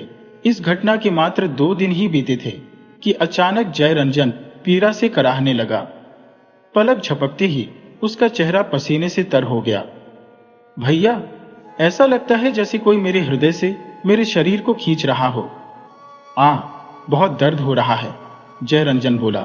जय रंजन मेरे भाई, घबराओ नहीं, मैं अभी राजवैद्य को बुलाता हूँ। राजा चित्तरंजन ने कहा। भैया, राजवैद्य को बुलाने की आवश्यकता नहीं है, लगता है मेरा अंतिम समय आ गया है। जय रंजन ने उत्तर दिया। ऐसा न कहो जय रंजन, दुख की इस घड़ी में तुम मुझे अकेला मत छोड़ो। राजा चित्तरंजन ने निवेदन किया। भैया, मृत्यु निकट है, मरने से पहले मैं आपसे कुछ मांगना चाहता हूं। जय रंजन ने धीरे से कहा। मांगो जय रंजन, मैं वचन देता हूं कि तुम जो भी कहोगे मैं उसे अवश्य पूरा करूंगा। राजा ने कहा। भैया, मेरे पश्चात विजय रंजन को पिता के स्नेह की कभी कमी ना होने देना, उसे अपने पुत्र की भांति पालना और उसकी रक्षा करना। जय रंजन ने कहा। जय रंजन, यह भी कोई कहने की बात है? विजय रंजन की सिवा अब मेरा इस संसार में और कौन है? विश्वास रखो, मैं विजय रंजन को पुत्र के समान ही पालूंगा। मेरी मृत्यु के बाद विजय रंजन ही इस देश का राजा होगा, इस बात का मैं तुम्हें वचन देता हूं। मैं अपने प्राणों पर खेलकर भी विजय रंजन के जीवन की रक्षा करूंगा। राजा ने वचन दिया। आह भैया, अब मैं शांति से मर सकता हूं, कहकर जय रंजन ने अपनी आंखें मूंद ली और अगले ही पल उसकी गर्दन एक ओर लुढ़क गई। जय रंजन, तुम भी मुझे छोड़कर चले गए, राजा ने दुखी मन से कहा। धीरे धीरे समय बीतने लगा। राजा ने अपने भतीजे को अपने पुत्र की तरह पाला और उसे किसी भी चीज की कमी महसूस नहीं होने दी। अब विजय रंजन युवा हो चुका था। एक दिन जब युवराज जंगल में शिकार खेलने के लिए गया हुआ था, तब महाराज के दरबार में एक पंडित जी आए जो ज्योतिष विद्या के ज्ञाता थे। राजा ने उनका स्वागत किया और उनसे युवराज विजय रंजन का भविष्य जानना चाहा। ज्योतिष महाराज ने अपनी गणना करने के पश्चात अकेले में महाराज को बताया। युवराज, विजय रंजन आपका वास्तविक पुत्र नहीं है। जी पंडित जी, तो? राजा ने पूछा। महाराज, मेरी विद्या कहती है कि कुछ समय के पश्चात युवराज आपके खिलाफ बगावत करने वाले हैं। मेरा सुझाव है कि आप उसे देश निकाला दे दें, क्योंकि वह शीघ्र ही आपको बंदी बनाकर स्वयं राजा बनने की चेष्टा करेगा। पंडित ने उत्तर दिया। नहीं, ऐसा नहीं हो सकता पंडित जी, वह तो मुझसे बहुत स्नेह करता है। राजा ने कहा। महाराज, मेरी विद्या कभी गलत नहीं होती। यही सत्य है कि वह शीघ्र ही आपको बंदी बनाकर स्वयं राजा बन जाएगा। इसलिए मेरा विचार है कि आप आज ही उसे देश निकाला दे दें, तो शायद आप बच सकते हैं। पंडित ने आग्रह किया। परंतु पंडित जी, मैंने उसके मरते पिता को वचन दिया था कि मैं हमेशा उसका ख्याल रखूंगा और मेरे बाद वही मेरा उत्तराधिकारी होगा। मैं वचन भंग नहीं कर सकता। राजा ने उत्तर दिया। महाराज, मेरा कार्य आपको सावधान करना था, आगे आपकी इच्छा, कहकर ज्योतिषाचार्य वहां से चले गए और महाराज गहरी चिंता में डूब गए। धीरे धीरे कुछ समय बीता और महाराज इस बात को लगभग भूल ही चुके थे। कुछ दिनों के बाद युवराज फिर से शिकार खेलने के लिए वन में गया। जैसे ही वह वन में पहुंचा, उसे एक अति सुंदर हिरण दिखाई दिया। युवराज ने अपना घोड़ा उस हिरण के पीछे लगा दिया, परंतु हिरण अत्यधिक तेज गति से उल्टा कूदता न जाने कहां झाड़ियों में छिप गया। युवराज सोचने लगा, हिरण तो कहीं दिखाई नहीं दे रहा, कहां चला गया वह? तभी उसकी दृष्टि एक ओर पड़ी। उसने देखा कि एक ऋषि महाराज नदी में स्नान कर रहे थे। मुझे उनके पास जाकर हिरण के बारे में पूछना चाहिए, शायद उन्होंने उसे देखा हो। विजय रंजन घोड़े से उतरकर ऋषि की ओर चल पड़ा। ऋषि के पास पहुंचकर उसने पूछा, ऋषिवर, क्या आपने इस ओर से किसी हिरण को जाते हुए देखा है? ऋषि ने गर्दन उठाकर उसकी ओर देखा। तुम मुझसे हिरण के विषय में क्यों पूछ रहे हो युवक? मैं उसका शिकार करना चाहता हूं। विजय रंजन ने उत्तर दिया।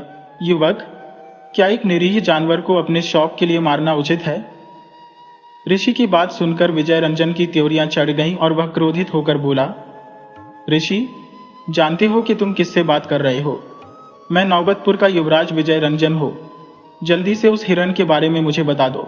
युवराज, मेरी बात मान जाओ और उस बेजुबान हिरण का पीछा करना छोड़ दो। शिकार के अलावा मन को बहलाने के और भी कई साधन हैं इस दुनिया में। तुम उन साधनों से अपना मन बहलाओ। हिरण को मारकर उसकी हत्या का पाप अपने सिर पर मत लो। मूर्ख ऋषि, तुम बहुत बोलते हो। मुझे तुम्हारी इस उद्दंडता का मजा चखाना ही पड़ेगा। विजय रंजन ने क्रोधित होकर कहा। ऋषि हंस पड़े और बोले, युवराज, तुम किस प्रकार मुझे मजा चखाओगे? जरा मैं भी तो जानूं। अभी लो, मैं अभी दिखाता हूं। विजय रंजन ने कहा, और अगले ही पल उसने ऋषि के मुंह पर एक थप्पड़ जड़ दिया। ऋषि क्रोध से आग बबूला हो गए। युवराज, तुम्हें बहुत गुमान है तुम्हारे ऊपर, पर मैं चाहूं तो अभी तुम्हें शाप देकर भस्म कर सकता हूं, परंतु मैं ऐसा नहीं करूंगा। तुम्हें तुम्हारे पिता के हाथों तुम्हारी इस दृष्ट का दंड दिलवाए बिना मैं नहीं रहूंगा। यदि ऐसा नहीं हुआ तो मेरा नाम भी कृपाचार्य नहीं, ऋषि ने उत्तर दिया। विजय रंजन ने हंसते हुए कहा, लगता है थप्पड़ खाकर भी तुम्हारी अक्ल ठिकाने नहीं आई। युवराज, यह थप्पड़ तुम्हें बहुत महंगा पड़ेगा, बहुत ही महंगा।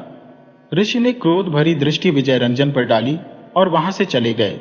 ऋषि के जाने के बाद विजय रंजन सोचने लगा, इस ऋषि ने शिकार का सारा मजाक किरकिरा कर दिया। फिर विजय रंजन बिना शिकार किए ही नौबतपुर की ओर वापस चल पड़ा।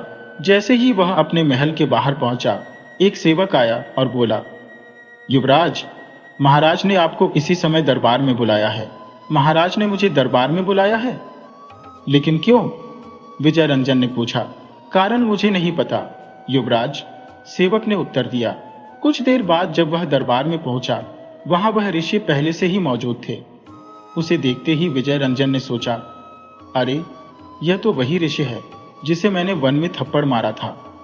क्या यह ऋषि वास्तव में ही पिताजी महाराज से मेरी शिकायत करने आ गया? विजय रंजन राजा चितरंजन के पास जाकर बोला, पिताजी महाराज, आपने मुझे किस लिए दरबार में बुलवाया है? विजय रंजन, यह ऋषिवर तुम्हारी शिकायत लेकर हमारे पास आए हैं। क्या सचमुच ही तुमने इन्हें थप्पड़ मारा है? राजा चितरंजन ने पूछा। सारी बात सुनकर विजय रंजन सकपका गया।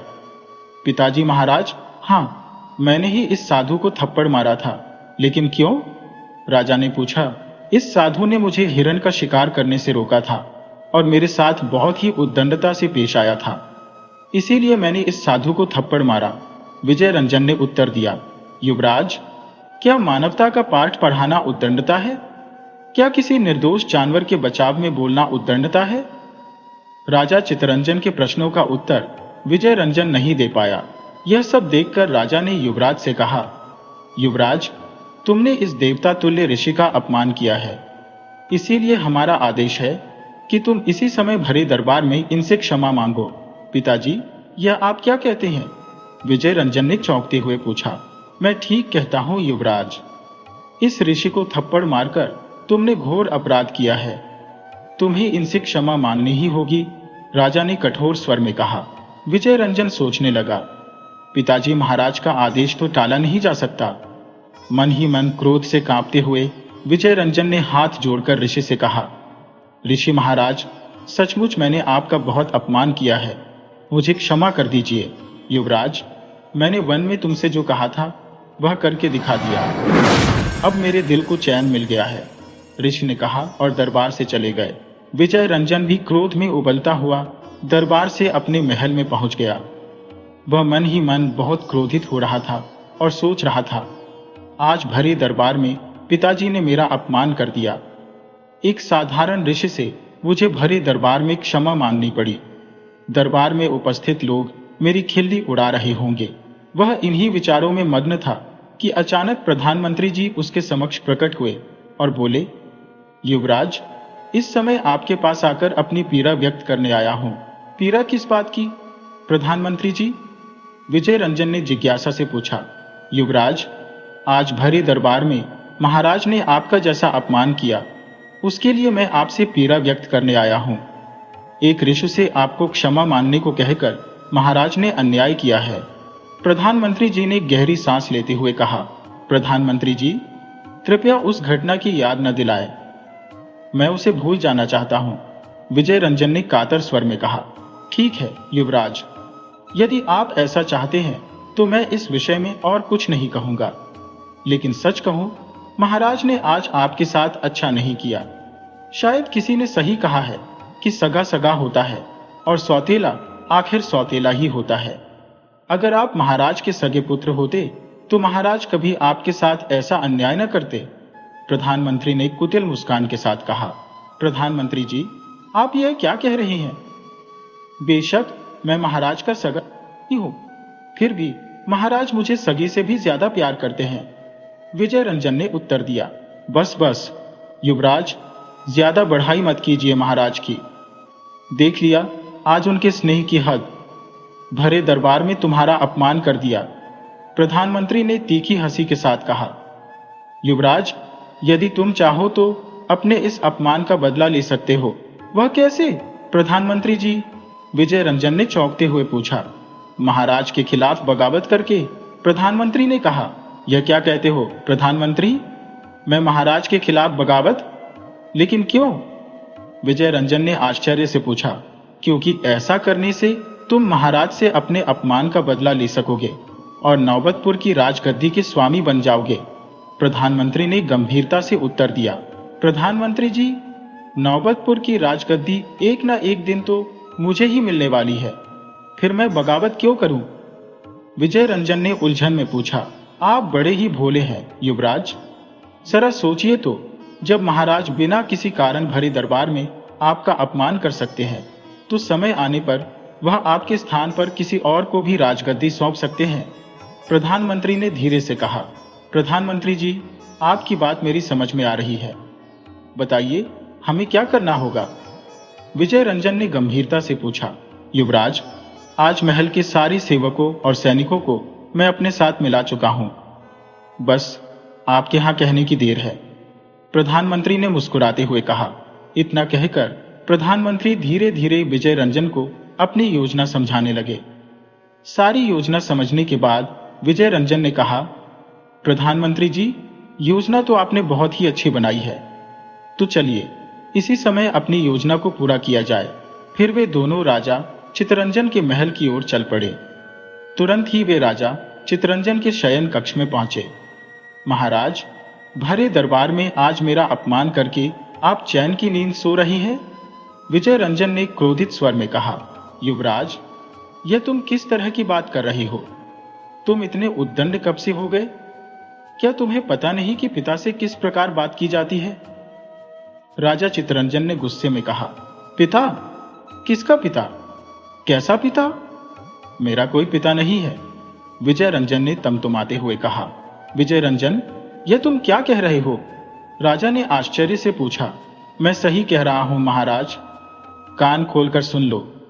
आपने बहुत दिनों तक राजगद्दी का सुख भोग लिया है।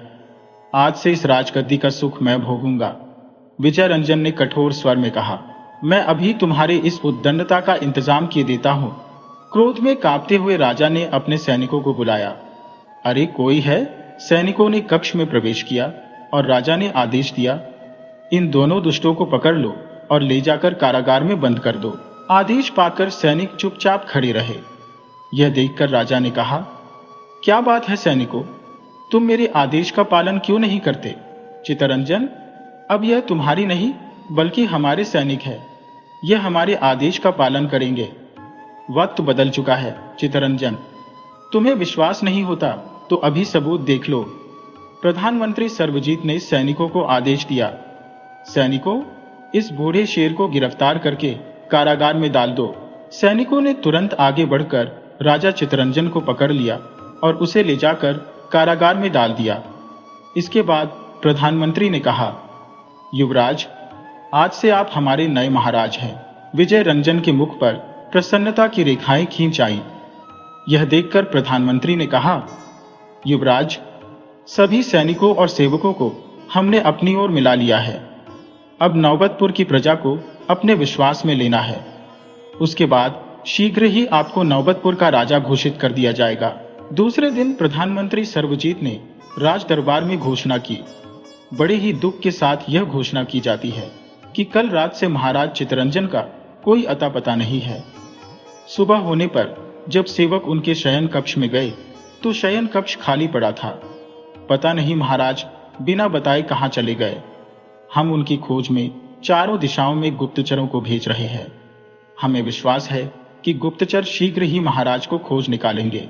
यह घोषणा सुनकर दरबार में सन्नाटा छा गया। हर कोई इस घोषणा को सुनकर दुखी हो उठा। इधर कारागार में कैद चितरंजन सोच रहे थे, जब विजय रंजन और सर्वजीत ने मुझे कारागार में डलवा ही दिया है तो वे मुझे मार भी सकते हैं। इससे पहले कि वे अपनी चाल में सफल हो जाए, मुझे कारागार से भाग जाना चाहिए। राजा चितरंजन महल के सभी रास्तों से परिचित थे। वह उठे और उन्होंने कारागार की एक दीवार पर 5 मुक्के मारे। अगले ही पल दीवार एक तरफ सरक गई और सीढ़ियां दिखाई देने लगी। यह एक गुप्त द्वार था। चितरंजन उस गुप्त द्वार में प्रवेश कर गए और उसके बाद वह दीवार पुनः बंद हो गई। राजा चितरंजन शीघ्रता से उस गुप्त रास्ते की ओर आगे बढ़ने लगे। कुछ देर बाद ही वह गुप्त रास्ते से होते हुए नगर के बाहर एक वन में जा निकले। इधर कारागार के पहरेदार ने जाकर प्रधानमंत्री को सूचना दी। प्रधानमंत्री जी, महाराज चितरंजन कारागार के कक्ष से गायब हो गए हैं। क्या? प्रधानमंत्री ने चौंकते हुए कहा। ओ, लगता है चितरंजन किसी गुप्त रास्ते से भाग निकले हैं। वह सोचने लगे, चितरंजन भाग गया तो कोई बात नहीं, अब मुझे अपनी बनाई योजना में थोड़ा परिवर्तन करना होगा। इधर वन में भटकते भटकते राजा चितरंजन की भेंट ऋषि कृपाचार्य से हो गई। यह वही ऋषि थे जिन्हें एक समय युवराज ने थप्पड़ मारा था। ऋषि ने कहा, महाराज, आप इस हालत में इस वन में? जी हाँ ऋषिवर। और फिर राजा ने सारी घटना ऋषि को बता दी। राजा की बात सुनकर ऋषि राजा को अपनी कुटिया में ले गए और उन्हें जलपान करवाया। इसके बाद ऋषि बोले, आप बिल्कुल भी चिंता न करें महाराज, आप कुछ समय तक यहीं रहें। सही समय आने पर मैं स्वयं आपको बताऊंगा और उस समय आप अपने राज्य वापस जाइएगा। तब तक आप यहीं पर रहिए। इधर सर्वजीत ने देशमुख नाम के एक आदमी को अपने महल में बुलवाया। देशमुख, हम जानते हैं कि तुम किसी भी आदमी की लिखाई की हूबहू नकल कर सकते हो। आज तुम्हें महाराज चितरंजन की लिखाई की नकल करनी है। जो आज्ञा। प्रधानमंत्री जी, बताइए मुझे क्या लिखना है। ठीक है, तुम लिखो। जैसे जैसे सर्वजीत बोलता गया, देशमुख वही पत्र में लिखता चला गया। प्रधानमंत्री ने एक धन की थैली उस आदमी को दी और कहा, लो देशमुख, यह तुम्हारा पुरस्कार। ध्यान रहे, इस बात का पता किसी को नहीं चलना चाहिए कि मैंने तुमसे यह पत्र लिखवाया था। आप निश्चिंत रहें, मैं हमेशा इस बात का ध्यान रखूंगा। देशमुख ने उत्तर दिया। अगले दिन राज दरबार में प्रधानमंत्री, युवराज और दरबारियों के अलावा प्रजा के कई लोग भी आए हुए थे। प्रधानमंत्री ने कहा, प्रजाजनों, हमारे गुप्तचरों के द्वारा चारों ओर महाराज की खोज की गई, लेकिन महाराज का कोई पता नहीं चला। राज सिंहासन महाराज की अनुपस्थिति में कई दिनों से खाली पड़ा है। यदि आप लोगों की सहमति हो तो युवराज को नौबतपुर का नया राजा घोषित कर दिया जाए। सर्वजीत की घोषणा सुनकर दरबार में उपस्थित सभी लोगों ने एक स्वर में कहा, हमें कोई आपत्ति नहीं है। हम विजय रंजन को अपना नया राजा स्वीकार करते हैं।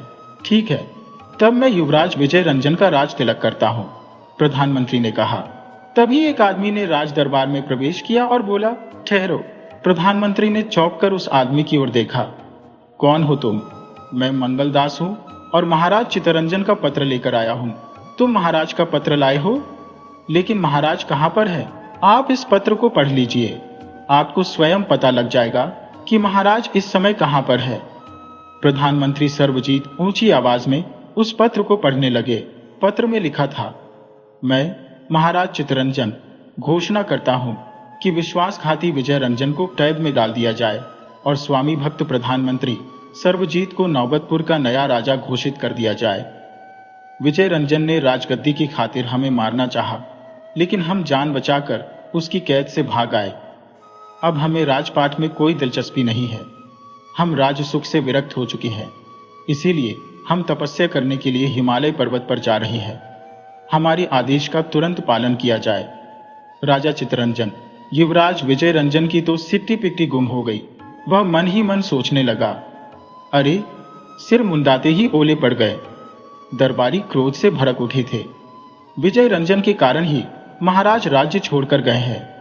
महाराज के आदेश का पालन करते हुए विजय रंजन को तुरंत गिरफ्तार किया जाए।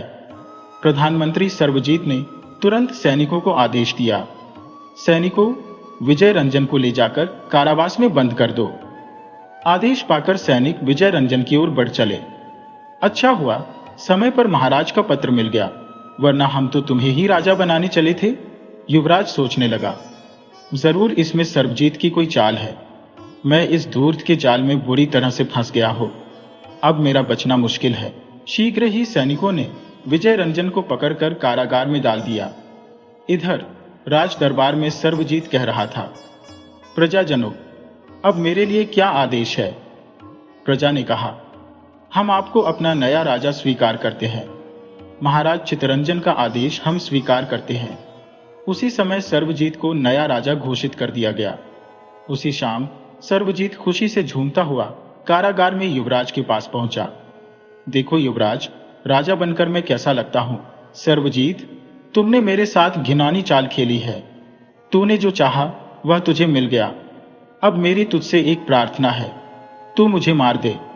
मैं जीवित रहूंगा तो हर पल मेरी अंतर आत्मा मुझे इस बात के लिए कचोटती रहेगी कि मैंने तुझ जैसे सपोले के कहने में आकर अपने देवता समान पिता के साथ विश्वासघात किया। मुझे मार दे सर्वजीत, मुझे मार दे। यह सुनकर सर्वजीत ठहाके मारकर हंसने लगा और बोला, विजय रंजन, तू क्या समझता है मैं तुझे इतनी जल्दी मार दूंगा? नहीं, मैं तुझे तड़पा तड़पा कर मारूंगा। नहीं, ऐसा मत कर सर्वजीत, मुझे मार दे, मैं तेरे हाथ जोड़ता हूं। सर्वजीत ने विजय रंजन की एक भी न सुनी और अट्टहास करता हुआ वहां से चला गया। अब इस घटना को कई माह बीत चुके थे। इधर महाराज चित्तरंजन वन में ऋषि के साथ अपना जीवन निर्वाह कर रहे थे। एक दिन ऋषि ने राजा से कहा, महाराज, अब वह समय आ गया है जब आपको वापस अपने राज्य जाना चाहिए। मैंने अपने योग बल से यह जान लिया है कि युवराज इस समय कारागार में है। दुष्ट प्रधानमंत्री ने उसके साथ छल और विश्वासघात किया। इस समय प्रधानमंत्री सर्वजीत ही राज सिंहासन पर बैठा है।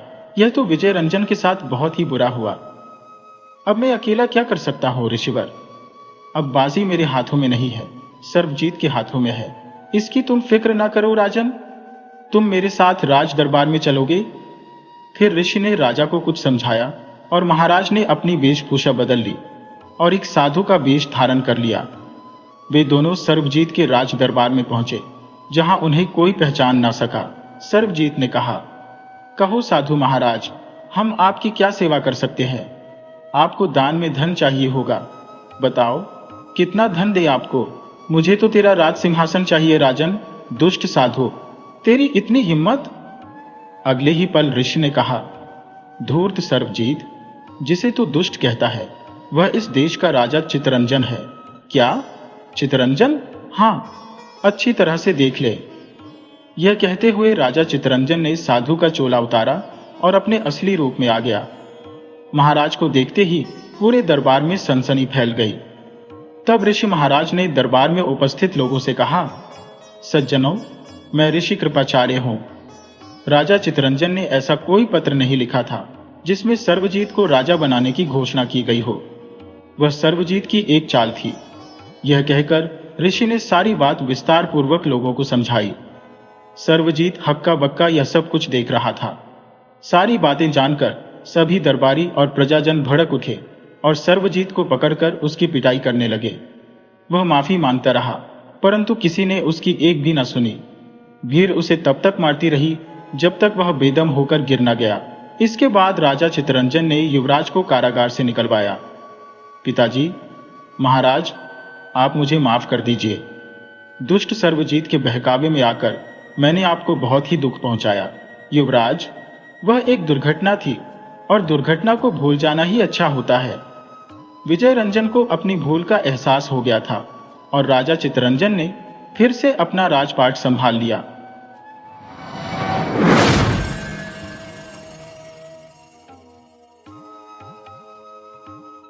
सैकड़ों साल पहले की बात है, जब रंगपुरी नामक राज्य पर बुधराज नाम का राजा शासन करता था।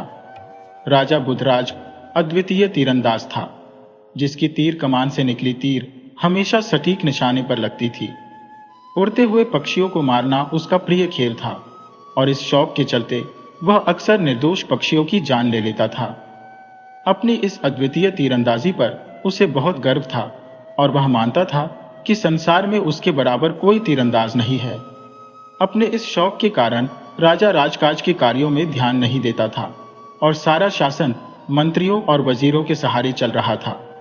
उसकी पत्नी सुंदरी इस शौक को नापसंद करती थी, क्योंकि निर्दोष पक्षियों की हत्या और राजकाज में लापरवाही उसे खलती थी।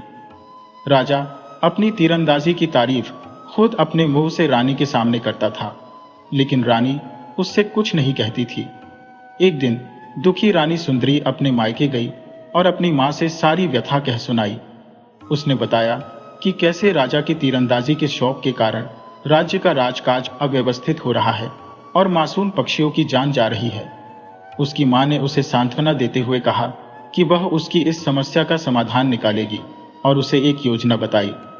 अगली शाम जब राजा ने अपनी तीरंदाजी के बारे में पूछा तो रानी ने उसकी मां के बताए अनुसार जवाब दिया। उसने कहा, महाराज, यदि आप जानना चाहते हैं कि इस दुनिया में आपसे बेहतर तीरंदाज कोई है या नहीं, तो आपको पूरी दुनिया घूमनी होगी। घर बैठे तो आपको अपने से बेहतर तीरंदाज नहीं मिलेगा। राजा ने चुनौती स्वीकार करते हुए कहा, अगर मैं अपने से अच्छा तीरंदाज ढूंढने में असफल रहा तो 1 साल तक मैं तुम्हें अपनी शकल नहीं दिखाऊंगा। रानी ने शर्त मान ली और राजा तीरंदाज की खोज में निकल पड़ा। वह 1 सप्ताह तक भटकता रहा। अंततः एक दिन राजा की दृष्टि एक व्यक्ति पर पड़ी जिसके हाथ में धनुष बाण थे। उसे देखते ही राजा के मन में विचार आया, ये कौन खड़ा है? इसके हाथ में धनुष बाण भी है। चलो, इतने दिनों बाद कोई मिला तो सही, चलकर इसी से पूछता हूं। राजा उस व्यक्ति के निकट गया और पूछा, क्यों भाई, तीर कमान हाथ में लिए हुए तुम क्या किसी शिकार की तलाश में हो? व्यक्ति ने उत्तर दिया, शिकार तो मैं कर चुका हूं भाई, अब तो उसके गिरने की प्रतीक्षा कर रहा हूं, लेकिन तुम कौन हो? राजा ने थोड़ी देर सोचा और फिर कहा, मैं बुधराज हूं और अपने से बड़े किसी निशानेबाज की खोज में निकला हूं, लेकिन तुमने नहीं बताया कि तुम कौन हो और शिकार के गिरने का क्या मतलब है। व्यक्ति ने उत्तर दिया, मित्र, मेरा नाम धनुषराज है। शिकार गिरने में अभी समय है, तब तक तुम मुझे बताओ कि निशानेबाजी में तुमने क्या क्या तीर मारा है, जो अपने से किसी बड़े निशानेबाज की तलाश में इस तरह से जंगल जंगल घूम रहे हो। राजा बुधराज ने अपनी तीरंदाजी की कुशलता उसे बताई और गर्व से बोला, अब तुम ही बताओ, मेरे जैसा तीरंदाज कहीं है? धनुषराज ठहाका लगाकर हंस पड़ा। उसे हंसते देख राजा ने कहा, तुम हंस क्यों रहे हो भाई? मैंने कोई मजाक तो नहीं किया। धनुषराज ने उत्तर दिया, अच्छा होता अगर यह मजाक होता। अफसोस, तुम शर्त हार गए हो।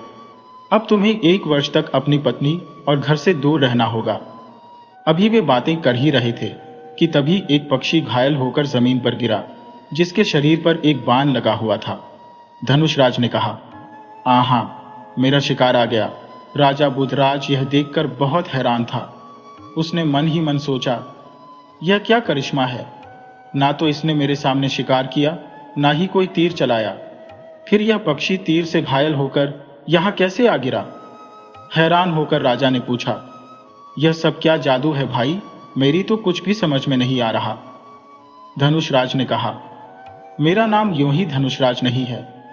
जानते हो, इस पक्षी को मैंने 30,000 फुट की ऊंचाई से और यहां से 1,000 मील दूर से तीर मारा था।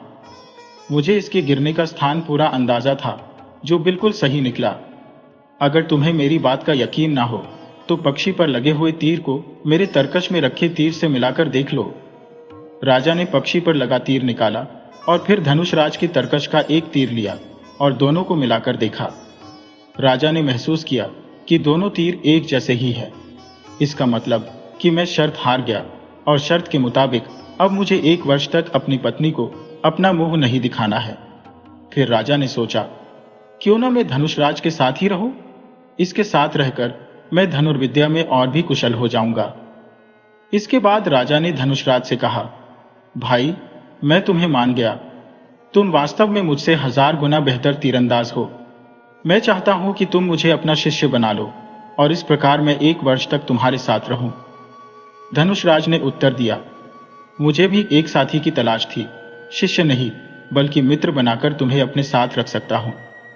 राजा ने सहमति में सिर हिलाया, मुझे मंजूर है। मैं तो दुनिया देखने निकला ही था, अब तुम्हारा साथ पाकर समय आसानी से गुजर जाएगा। इस प्रकार दोनों आगे बढ़ने लगे। नदी नालों और शहरों को पार करते हुए वे एक पर्वतीय इलाके में पहुंचे। वहां उन्होंने देखा कि एक पहाड़ पर खड़ा आदमी जोर जोर से ठहाके लगाकर हंस रहा था। राजा ने कहा, अरे, यह पर्वत पर खड़ा आदमी कौन है और इस प्रकार से क्यों हंस रहा है? अवश्य ही वहां पर कोई तमाशा हो रहा होगा। चलो हम भी चलकर देखते हैं। परंतु जब वे दोनों उस आदमी के पास पहुंचे तो वहां कोई तमाशा नहीं हो रहा था। राजा ने पूछा, सुनो मित्र, तुम इस प्रकार से हंस क्यों रही हो? धनुषराज ने कहा, मुझे तो यह कोई पागल लगता है। आदमी ने कहा, क्या कहा? पागल? मैं तुम्हें पागल नजर आता हूं? क्षमा करना मित्र, हमें गलतफहमी हो गई थी। दरअसल हम तुम्हें बिना कारण के हंसता देखकर सोच में पड़ गए थे।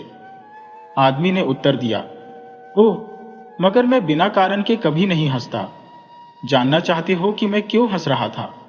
तो सुनो, मेरा नाम गिदराज है और मैं 40,000 मील दूर तक देख सकता हूं। यहां से 15,000 मील दूर एक बाजीगर तमाशा दिखा रहा था। बस उसी तमाशे को देखकर मैं लोटपोट हुआ जा रहा था, लेकिन तुम दोनों ने सारा मजा किरकिरा कर दिया। राजा ने कहा, ओह, इस बात के लिए हमें माफ कर देना, लेकिन यह बताओ कि तुम्हारा इस दुनिया में कौन कौन है? गिदराज ने कहा, कोई नहीं, मैं बिल्कुल अकेला हूं। तब दोनों ने अपनी अपनी योग्यता गिदराज को बताई, जिसे सुनकर वह अत्यंत प्रसन्न हुआ। वाह, तुम्हारे जैसे दोस्त पाकर मैं धन्य हो गया। तो फिर चलो हम तीनों एक साथ इस दुनिया की सैर करेंगे। उसके बाद वे तीनों अपने अपने घोड़ों पर सवार होकर आगे बढ़ चले। तीनों मित्र देश विदेश की यात्रा करते हुए आगे बढ़ते जा रहे थे। एक दिन वे एक भयानक जंगल में पहुंचे, जहां राजा की दृष्टि एक आदमी पर पड़ी। उसे देखकर राजा सोचने लगा, इस भयानक जंगल में यह अकेला आदमी यहां क्या कर रहा है? राजा बुधराज उसके नजदीक गया और पूछा, क्यों मित्र, इस भयानक जंगल में तुम क्या कर रहे हो? आदमी ने उत्तर दिया, लकड़ी काटते काटते अच्छी लकड़ियों की खोज में मैं अपने घर से 40,000 मील दूर निकल आया हूं। यहां काफी सूखी लकड़ियां मिल जाएंगी। राजा की हैरानी की सीमा ना रही। वह कहने लगा, क्या सिर्फ लकड़ियां काटने के लिए 40,000 मील दूर निकल आए? आदमी ने उत्तर दिया, हाँ, मगर यह सच है कि मेरा घर उत्तर दिशा में यहां से 40,000 मील दूर है। राजा को उसकी बात पर संदेह हुआ। तुम अवश्य ही हमसे मजाक कर रहे हो। भला ऐसा भी कभी हुआ है? और फिर तुम्हारे पास तो कोई घोड़ा वगैरह भी दिखाई नहीं पड़ता। ध्रुतराज ने आत्मविश्वास से कहा, मुझे घोड़े की क्या आवश्यकता है? मैं तो घोड़े से भी 100 गुना तेज दौड़ सकता हूं। 1,000 मील की दूरी मैं एक ही मिनट में तय कर लेता हूं। मेरा नाम ध्रुतराज है। राजा ने पूछा, तुम कितना सच बोल रहे हो, यह अभी पता चल जाएगा। दोस्त गिदराज, जरा देखकर तो बताओ कि ध्रुतराज सच बोल रहा है या नहीं। गिदराज ने अपनी दृष्टि उत्तर दिशा की ओर केंद्रित करते हुए कहा, अभी देखता हूं। 40,000 मील दूर एक नीम का पेड़ है। उस पेड़ की छाया में सिर्फ एक ही मकान बना हुआ है। बस वही मेरा मकान है। इसके बाद वे सभी आपस में अपने अपने गुण बताने लगे। सबके गुण जानने के बाद ध्रुतराज बोला, मित्रों, घर में अकेला पड़ा पड़ा मैं बिल्कुल उदास हो जाता हूं। क्या तुम लोग मुझे अपने साथ रख सकते हो? धनुषराज ने मुस्कुराते हुए कहा, क्यों नहीं मित्र, हम लोग दुनिया की सैर पर निकले हैं। तुम भी साथ में होगे तो और भी ज्यादा मजा आएगा। इस प्रकार वे 3 से 4 हो चुके थे। चलते चलते वे एक नगर में जा पहुंचे। ध्रुतराज वहां पहले ही पहुंच चुका था। नगर में पहुंचने के बाद राजा ने कहा, हैरानी की बात है, सारे बाजार बंद है, गलियां सूनी पड़ी हैं। आखिर क्या कारण हो सकता है? गिदराज ने कहा, मुझे पास ही एक पेड़ के नीचे कुछ लोग दिखाई पड़ रहे हैं। हमें उन्हीं के पास चलकर नगर की उदासी का कारण पूछना चाहिए। कुछ ही पलों में वे उस पेड़ के नीचे जा पहुंचे, जहां पर एक बुजुर्ग आदमी उनसे मिला।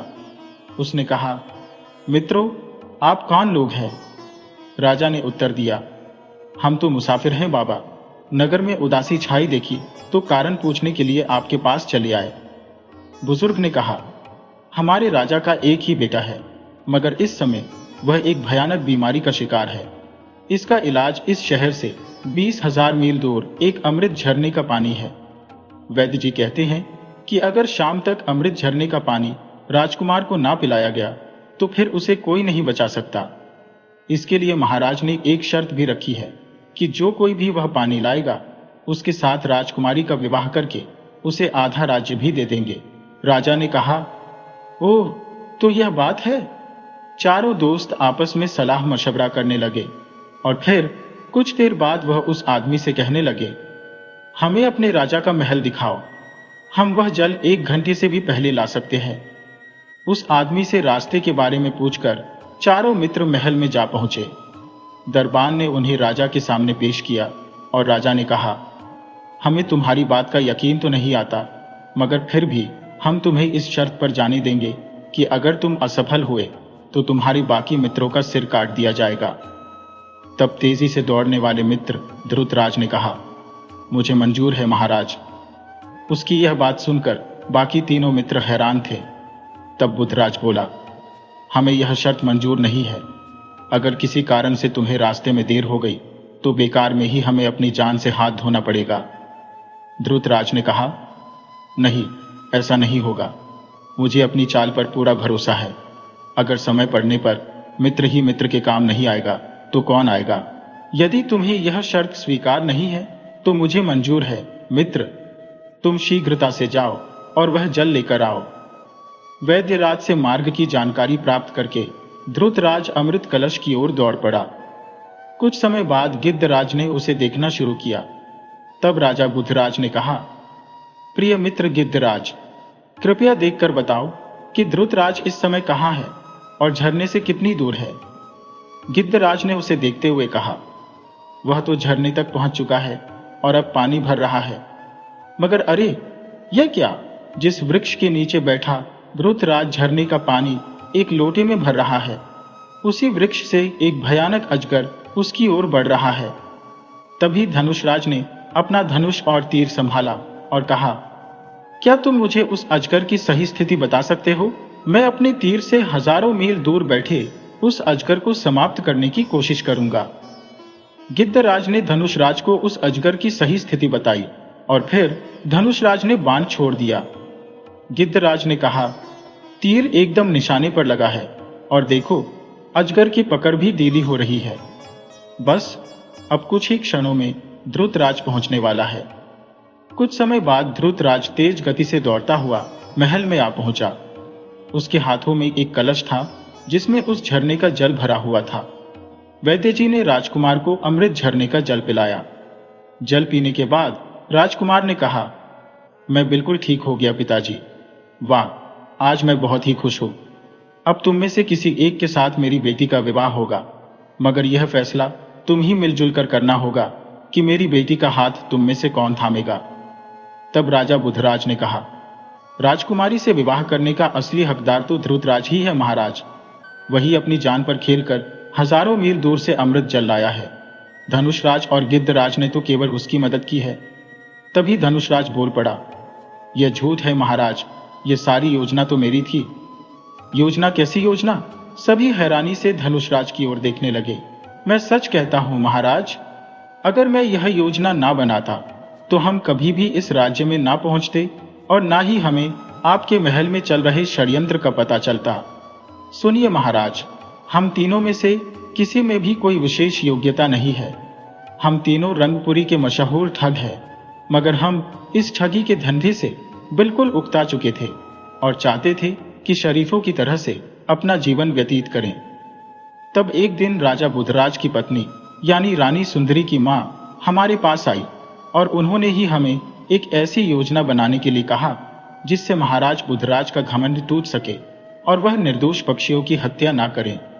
उनके कहने पर ही हम भेष बदलकर महाराज का पीछा करने लगे और वक्त पड़ने पर जब मैं धनुषराज बनकर महाराज के सामने पहुंचा और उन्हें बातों में उलझाया, इसी बीच गिद्धराज ने मेरे ही जैसे एक तीर से एक पक्षी मार गिराया और महाराज ने मुझे चमत्कारी तीरंदाज मान लिया और महारानी जी को दिया हुआ वचन निभाया। राजा यह सब सुनकर बेहद आश्चर्यचकित थे। उन्होंने पूछा, फिर आगे क्या हुआ? धनुषराज ने कहा, महाराज, योजना के अनुसार हमने आगे कदम बढ़ाया। आपको गिद्धराज और ध्रुतराज से परिचय हुआ। वास्तविकता में ध्रुतराज के पास एक तेज गति वाला घोड़ा था और मैंने जानबूझकर अपने घोड़े की चाल धीमी रखी ताकि ध्रुतराज हमसे पहले नगर में पहुंच सके। यहां पहुंचने पर हमने शहर में छाई उदासी का कारण पूछा। राजकुमार की बीमारी और अमृत झरने की जानकारी मिलने के बाद मैं वैद्य जी के घर गया। वहां मैंने वैद्य जी को आपके महामंत्री से बात करते सुना। मैं छिपकर उनकी बातें सुनने लगा। वैद्य जी मंत्री जी से कह रहे थे कि सूरज ढलने के बाद वे दवा के बहाने राजकुमार को जहर दे देंगे। मंत्री जी ने खुशी से कहा कि वे वैद्य जी को मालामाल कर देंगे। मुझे तुरंत समझ आ गया कि यह साजिश महामंत्री और वैद्य का रचा हुआ खेल है। मंत्री जी के जाने के बाद मैंने वैद्य को अकेला पाकर दबोच लिया। धमकाने पर उसने सारा सच उगल दिया कि यह सब महामंत्री की साजिश है। मैंने वैद्य से राजकुमार की बीमारी की असली दवा हासिल कर ली। इसके बाद की सारी घटना आपके सामने ही है। असलियत यह है कि राजकुमार को नगर के एक कुएं के पानी में दवा मिलाकर पिलाई गई थी, जिससे वे स्वस्थ हो गए। गिद्धराज की सुनाई कहानी पूरी तरह झूठी थी। सैनिकों ने उसी समय महामंत्री और वैद्य को कारागार में डाल दिया। राजा ने कहा, अब तुम्हारा फैसला राजकुमारी ही करेगी। राजकुमारी के आने पर उसने कहा, माना कि तुम तीनों ठग हो, लेकिन आज तुम्हारे कारण एक भयानक साजिश का पर्दाफाश हुआ है। तुम्हारे भीतर एक अच्छा इंसान बनने की ललक है, इसलिए शर्त के मुताबिक मैं विवाह धृतराज से ही करूंगी, लेकिन पहले राजा बुद्धराज से अनुमति लेनी चाहिए। राजा बुद्धराज का घमंड अब टूट चुका था। उन्होंने इसके लिए कोई आपत्ति नहीं की। इसके बाद राजा बुद्धराज ने धनुषराज और गिद्धराज को अपना विशेष सहयोगी नियुक्त कर लिया और महल लौट आए। महल लौटने पर रानी महाराज को देखकर बहुत प्रसन्न हुई। महाराज ने कहा, रानी, अब हमें समझ में आ चुका है कि निर्दोष पक्षियों को अपने शौक के लिए मारना उचित नहीं है। अब से हम तीरंदाजी तो करेंगे, लेकिन साथ ही साथ राजकाज पर भी पूरा ध्यान देंगे और किसी निर्दोष पक्षी की हत्या नहीं करेंगे। इसके बाद राजा बुद्धराज और उनकी रानी ने शांतिपूर्ण और सुखमय जीवन बिताना शुरू कर दिया।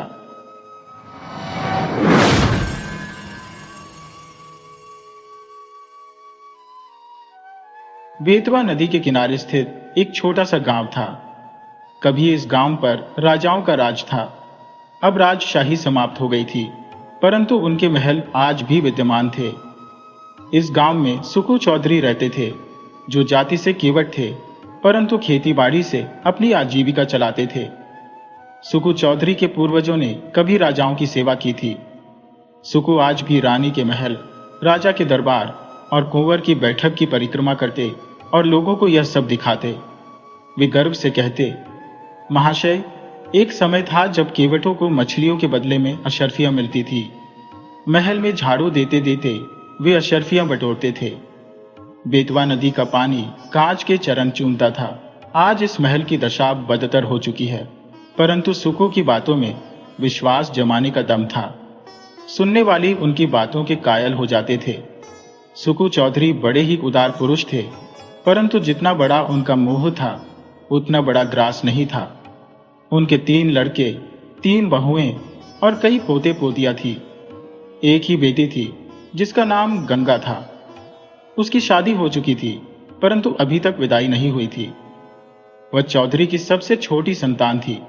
अपनी पत्नी की मर्जी से चौधरी ने उसे बकरी का दूध पिलाकर पाला था। परिवार में खाने वाले तो बहुत थे, परंतु खेती सिर्फ एक खेत की होती थी, जिससे घर का गुजर बसर होता था। सुकू की वृद्धावस्था और पुरातत्व ज्ञान ने गांव में उनकी मान मर्यादा बनाकर रखी थी। यह देखकर गांव का साहूकार जगरू साहू उनसे जलता था। जब सुकू गांव वालों के सामने सरकारी अफसरों के साथ बातचीत करते और खंडहरों की सैर कराते, तब झगरू तड़पता रहता। वह हमेशा इस मौके की तलाश में रहता कि कब वह सुकू चौधरी पर अपने धन का प्रभाव दिखा सके। गांव के जमींदार ठाकुर जीतन सिंह का गांव वालों पर बड़ा प्रभाव था। जब जिला मजिस्ट्रेट का दौरा हुआ और वे यहाँ के पुरातत्व स्थलों का निरीक्षण करने आए, तब सुकू चौधरी ने अफसरों से गांव वालों की समस्याओं की कहानी बयां कर दी। सरकारी अफसरों से वार्तालाप करने में सुकू को कोई भय नहीं होता था। उन्हें पता था कि जीतन सिंह से दुश्मनी लेना खतरनाक है, परंतु जब गांव वाले उनसे कहते, तुम्हारी तो बड़े बड़े अफसरों से जान पहचान है, इस जान पहचान का हमें क्या फायदा है, तब सुकू का मिजाज आसमान पर चढ़ जाता था और वे घड़ी भर के लिए जीतन सिंह को भूल जाते थे। इस घटना के बाद मजिस्ट्रेट ने जितेंद्र सिंह से इस मसले पर स्पष्टीकरण मांगा। इधर साहूकार जुगाड़ू ने जमींदार जीतन सिंह को बता दिया कि इस सारे मामले के पीछे सुकू चौधरी का हाथ है। ठाकुर साहब क्रोध से जलभुन गए और अपने करिंदों से बकाया लगान की तुरंत वसूली का आदेश दे दिया। लोगों की बात है कि सुकू चौधरी के इस साल का कुछ लगान बाकी था, परंतु उसकी हालत ठीक नहीं थी। इस साल फसल भी कम हुई थी और गंगा की शादी के खर्चों ने उसकी आर्थिक स्थिति को और भी दयनीय बना दिया था। ऊपर से छोटी बहू ने घर में नट की रात मनाने की जिद पकड़ ली थी, जिसकी व्यवस्था करनी पड़ी। इन सब खर्चों ने सुकू के हाथ पूरी तरह से खाली कर दिए थे। उसे लगान की चिंता नहीं थी, क्योंकि वह मानता था कि उसने सरकारी अफसरों से सीधे बात की है और उसी जोश में ठाकुर साहब से भी प्रश्न कर डाला था। उधर जमींदार ने सुकू पर बकाया लगान का नोटिस भेज दिया, जिसका परिणाम यह हुआ कि अगले ही दिन पेशी की तारीख मिल गई। सुकू को अपने तिकड़मों का उपयोग करने का अवसर ही नहीं मिला। जिन लोगों के बहकावे में आकर उसने ठाकुर से टकराव लिया था, वे अब उसे दिखाई भी नहीं देते थे। ठाकुर साहब के प्यादे गांव में घूम घूम कर डराने लगे। किसी को भी सुकू चौधरी की परछाई छूने का साहस नहीं होता था। कचहरी गांव से 3 मील की दूरी पर थी और बरसात के दिन चल रहे थे। रास्ते में जगह जगह पानी भरा हुआ था और उमड़ी हुई नदी ने रास्ते को और भी कठिन बना दिया था। बैलगाड़ी पर जाना भी मुश्किल था। इस कारण सुकू चौधरी कचहरी तक नहीं पहुंच सका और मुकदमे का एक तरफा फैसला हो गया। चौधरी की जायदाद की कुर्की का नोटिस जारी हो गया। अब तो सुकू चौधरी के हाथ पांव फूल गए, सारा होशियारापन भूल गया और चुपचाप अपनी खाट पर पड़ा पड़ा नदी की ओर देखता और मन ही मन कहता, क्या मेरे जीते जी ये घर मिट्टी में मिल जाएगा? मेरे इन बैलों की सुंदर जोड़ी के गले में किसी और का जुआ पड़ेगा? यह सोचते सोचते उसकी आंखें भर आई। वह बैलों से लिपट कर रोने लगा, परंतु बैलों की आंखों में आंसू क्यों नहीं आ रहे थे? वे नांद में मुंह क्यों नहीं डालते थे? क्या उनके दिल पर भी अपने मालिक के दुख की चोट पहुंच रही थी? वह मन ही मन सोचता, क्या हमें इस घर से निकाल दिया जाएगा? क्या पूर्वजों की यह निशानी मेरे जीते जी छिन जाएगी? चौधरी अपनी खाट पर उदास पड़ा रहता। घंटों अपने कुल देवता महावीर और महादेव की प्रार्थना करता और उनके गुणगान गाता। उसकी चिंता का अब कोई और सहारा नहीं था। इसमें कोई संदेह नहीं था कि चौधरी की तीनों बहुओं के पास गहने थे, परंतु चौधरी का स्वभाव बहुत ऊंचा था। उसे अपनी बहुओं से इस तरह की बातें कहना अपमानजनक लगता था। शायद उसके मन में यह विचार ही नहीं आया कि वह अपनी बहुओं से गहने मांगकर पैसों का इंतजाम करे। अगर उसके तीनों बेटे थोड़ी भी समझदारी दिखाते तो बूढ़े चौधरी को देवताओं की शरण में जाने की आवश्यकता नहीं पड़ती, परंतु यहां तो स्थिति ही निराली थी। बड़े बेटे को घाट पर काम से फुर्सत नहीं थी और बाकी 2 बेटे इस जटिल समस्या के विचित्र हल खोजने में लगे थे। मंझले बेटे ने मुंह बनाकर कहा, इस गांव में क्या रखा है? जहां कमाऊंगा वहीं खाऊंगा, परंतु जीतन सिंह की मूंछों का एक एक बाल करके जाऊंगा। छोटे बेटे ने ऐंठ कर कहा, मुझे चुन लो, नाक में दम कर दूंगा, नागदा घूमेगी। इस पर दोनों खूब हंसे और मछली पकड़ने के लिए चल दिए। गांव में एक बूढ़े ब्राह्मण भी रहते थे जो मंदिर में पूजा करते और नित्य अपने यजमानों को दर्शन देने नदी पर जाते थे। वह जमींदार के गुप्तचर से नजर बचाकर सुकू के पास आए और सहानुभूति के स्वर में बोले, चौधरी, कल ही तक की बात है और तुम अभी तक यहाँ पड़े पड़े सो रहे हो। क्यों नहीं घर की चीजें उठाकर किसी दूसरी जगह भेज देते? कुर्की होने से जो कुछ बच जाए वह सही है। चौधरी लेटा हुआ था, उठकर बैठ गया और आकाश की ओर निहार कर बोला, जो कुछ उसकी इच्छा होगी वही होगा। मुझे इस जंजाल में नहीं पड़ना। इधर कई दिनों की निरंतर भक्ति और उपासना के कारण चौधरी का मन शुद्ध और पवित्र हो चुका था। उसे चल पर धन की घृणा हो चुकी थी। चौधरी की बात सुनकर पंडित जी को लज्जा हुई और वे चुपचाप अपने घर लौट गए। परंतु चौधरी के घर के अन्य लोगों को भगवान पर भरोसा नहीं था। वे धीरे धीरे घर का सामान दूसरी जगह ले जाने लगे। अनाज का एक दाना भी घर में नहीं रहा। रात को घर के लोग घर का सामान नाव पर लाद कर नदी के दूसरी ओर खाली करके वापस लौट आते। 3 दिन तक घर में चूल्हा नहीं जला। बूढ़े चौधरी के मुंह में अन्न की कौन कहे। पानी की एक बूंद तक नहीं पड़ी थी।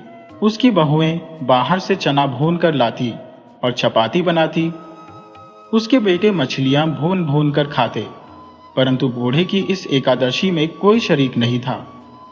अगर कोई था तो सिर्फ उसकी बेटी गंगा। वह बेचारी अपने बूढ़े बाप को चारपाई पर पड़े छटपटाते देखती तो बिलक बिलक कर रो पड़ती। लड़कों को अपने माता पिता से वह प्रेम नहीं होता जो लड़कियों को होता है। गंगा जाली इसी उधेड़बुन में थी कि अपने पिता की किस तरह से सहायता कर सकती है। उसने सोचा, यदि हम सब भाई बहन मिलकर जितेंद्र सिंह के पास जाकर दया की भीख मांगे तो वह अवश्य मान जाएगा, परंतु बापू को यह बात स्वीकार नहीं होगी। यदि वह एक दिन बड़े साहब के पास चले जाए तो भी बात बन सकती है, किंतु इस समय तो जैसे उनकी बुद्धि मेरी गई है। तभी उसके मन में एक विचार आया जिससे उसका चेहरा खिल उठा। चौधरी उच्च स्वर में अपने सोए हुए देवताओं को पुकार पुकार कर बुला रहे थे। तभी उनकी बेटी गंगा जाली उनके पास आकर खड़ी हो गई। चौधरी ने हैरान होकर बेटी से कहा, क्यों बेटी, इतनी रात गए बाहर क्यों आई हो? गंगा जाली ने कहा, बाहर रहना तो अब भाग्य में लिखा है, घर में कैसे रहूं? बापू, क्या आपने घर बचाने का कोई उपाय सोचा है या यूं ही सब मिट्टी में मिल जाएगा? क्या हमें पेड़ के नीचे रखना चाहोगे? चौधरी ने बड़े ही उदास स्वर में कहा, बेटी, मुझे तो अब कोई उपाय नहीं सूझता। भगवान जो चाहेंगे वही होगा। गंगा जाली ने कहा, मैंने एक उपाय सोचा है। कहो तो बताओ। चौधरी उठकर बैठ गए और पूछा, कौन सा उपाय है बेटी? गंगा जाली ने कहा, मेरे गहने झगड़ू साहू के यहां गिरवी रख दो, उतने पैसे जमा हो जाएंगे। चौधरी ने ठंडी सांस लेकर कहा, बेटी, तुम्हें यह कहते हुए लाज नहीं आई? वेद शास्त्रों में मुझे तुम्हारे गहने गिरवी रखना मना है। क्या तुम मुझे नरक में धकेलना चाहती हो? गंगा जाली पहले से ही उत्तर देने के लिए तैयार थी। बोली, मैं तुम्हें गहने दे थोड़ी रही हो, केवल कुछ समय के लिए। इसे कम चलाओ, चैत्र महीने में छोड़ा लेना। चौधरी ने कड़क कर कहा, मुझे यह नहीं होगा। गंगा जाली उत्तेजित होकर बोली, तुमसे यह नहीं होगा तो मैं खुद ही चली जाऊंगी। मुझे घर की यह दुर्दशा अच्छी नहीं लगती। चौधरी ने झुंझलाकर कहा, बिरादरी में कौन मोह दिखाऊंगा? गंगा जाली ने चढ़कर कहा, बिरादरी में कौन दिंदोरा पीटने जाता है? चौधरी ने फैसला सुनाया, जग हंसाई के लिए मैं अपना धर्म नहीं बिगाड़ूंगा। तब गंगा जाली बिगड़कर बोली, मेरी बात नहीं मानी तो तुम्हारे ऊपर मेरी हत्या का दोष लगेगा। आज ही बेतवा नदी में कूद पड़ूंगी। तुम्हें चाहे घर की दुर्दशा अच्छी लगे, पर मुझे अच्छी नहीं लगती। चौधरी ने ठंडी सांस लेकर करोड़ स्वर में कहा, बेटी, मेरा धर्म भ्रष्ट मत करो। यदि ऐसा ही है तो किसी भाभी से गहने मांग लो। गंगा जल्ली ने गंभीर स्वर में कहा, भाभियों से कौन अपना मुंह है? यदि उनको इतनी ही फिक्र होती तो अब तक कहने देती, मुंह में दही जमाकर नहीं बैठी होती। चौधरी के पास इस बात का कोई उत्तर नहीं था। गंगाजली घर में जाकर गहनों की पिटारी उठा लाई और एक एक करके उसने सारे गहने एक पोटली में बांध दिए। चौधरी ने आंखों में आंसू भरकर कहा, हे राम, इस शरीर की क्या गति लिखी है? यह कहकर वह उठे। बहुत संभालने पर भी आंखों के आंसू वह छिपा न सके। रात का समय था। बेतवा नदी के किनारे मार्ग को छोड़कर सुखो चौधरी गहनों की गठरी कांख में दबाए हुए इस तरह से चुपके चुपके चले जा रहे थे मानो पाप की गठरी ली जाते हो। जब वह जुगाड़ू साहू के मकान के पास पहुंचे तो ठहर गए। आंखें खूब अच्छी तरह से साफ की, जिससे पता न चले कि चौधरी रोता हुआ आया है।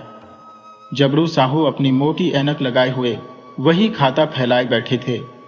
वे अपनी भी खतियान जांच रहे थे कि किससे कितना लेना है। इसी समय सुख चौधरी ने आकर कहा, जय राम जी की। जगरू साहू ने देखा और पहचान कर बोले, जय राम जी की चौधरी। कहो, मुकदमे में क्या हुआ? ये लेन देन बड़े झंझट के काम होते हैं, दिन भर सिर उठाने की फुर्सत नहीं मिलती। चौधरी ने पोटली को खूब सावधानी से छिपाते हुए लापरवाही से कहा, अभी तक कुछ नहीं हुआ, कल डिग्री होने वाली है। ठाकुर साहब ने न जाने कब का पर निकाल रखा है। हमें 2-3 दिन की मोहलत देते तो डिग्री जारी ना हो पाती। छोटे साहब और बड़े साहब दोनों मुझे अच्छी तरह से जानते हैं। अभी इसी साल मैंने उनसे नदी के किनारे पर घंटों बातें की, किंतु एक तो बरसात के दिन, दूसरे एक दिन की भी मोहलत नहीं मिली। क्या करता? इस समय मुझे रुपयों की चिंता है। जगरू साहू ने हैरानी से पूछा। तुमको रुपयों की चिंता? घर तो तुम्हारा भरा पड़ा है, किस दिन काम आएगा? जगरू साहू की हैरानी जायज थी। सारे गांव को विश्वास था कि चौधरी के घर में लक्ष्मी महारानी का राज है। चौधरी का रंग बदलने लगा। वह बोले, साहू जी, रुपया होता तो किस बात की चिंता थी? तुमसे कौन सी बात छिपी है? आज 3 दिन से घर में चूल्हा नहीं जला, रोना पीटना मचा हुआ है। ठाकुर साहब ने तो उजाड़ने में कोई कसर नहीं छोड़ी। जगरू साहू तो जैसे इसी मौके की तलाश में बैठे थे। पूछने लगे, आज शिकार फंसी गया?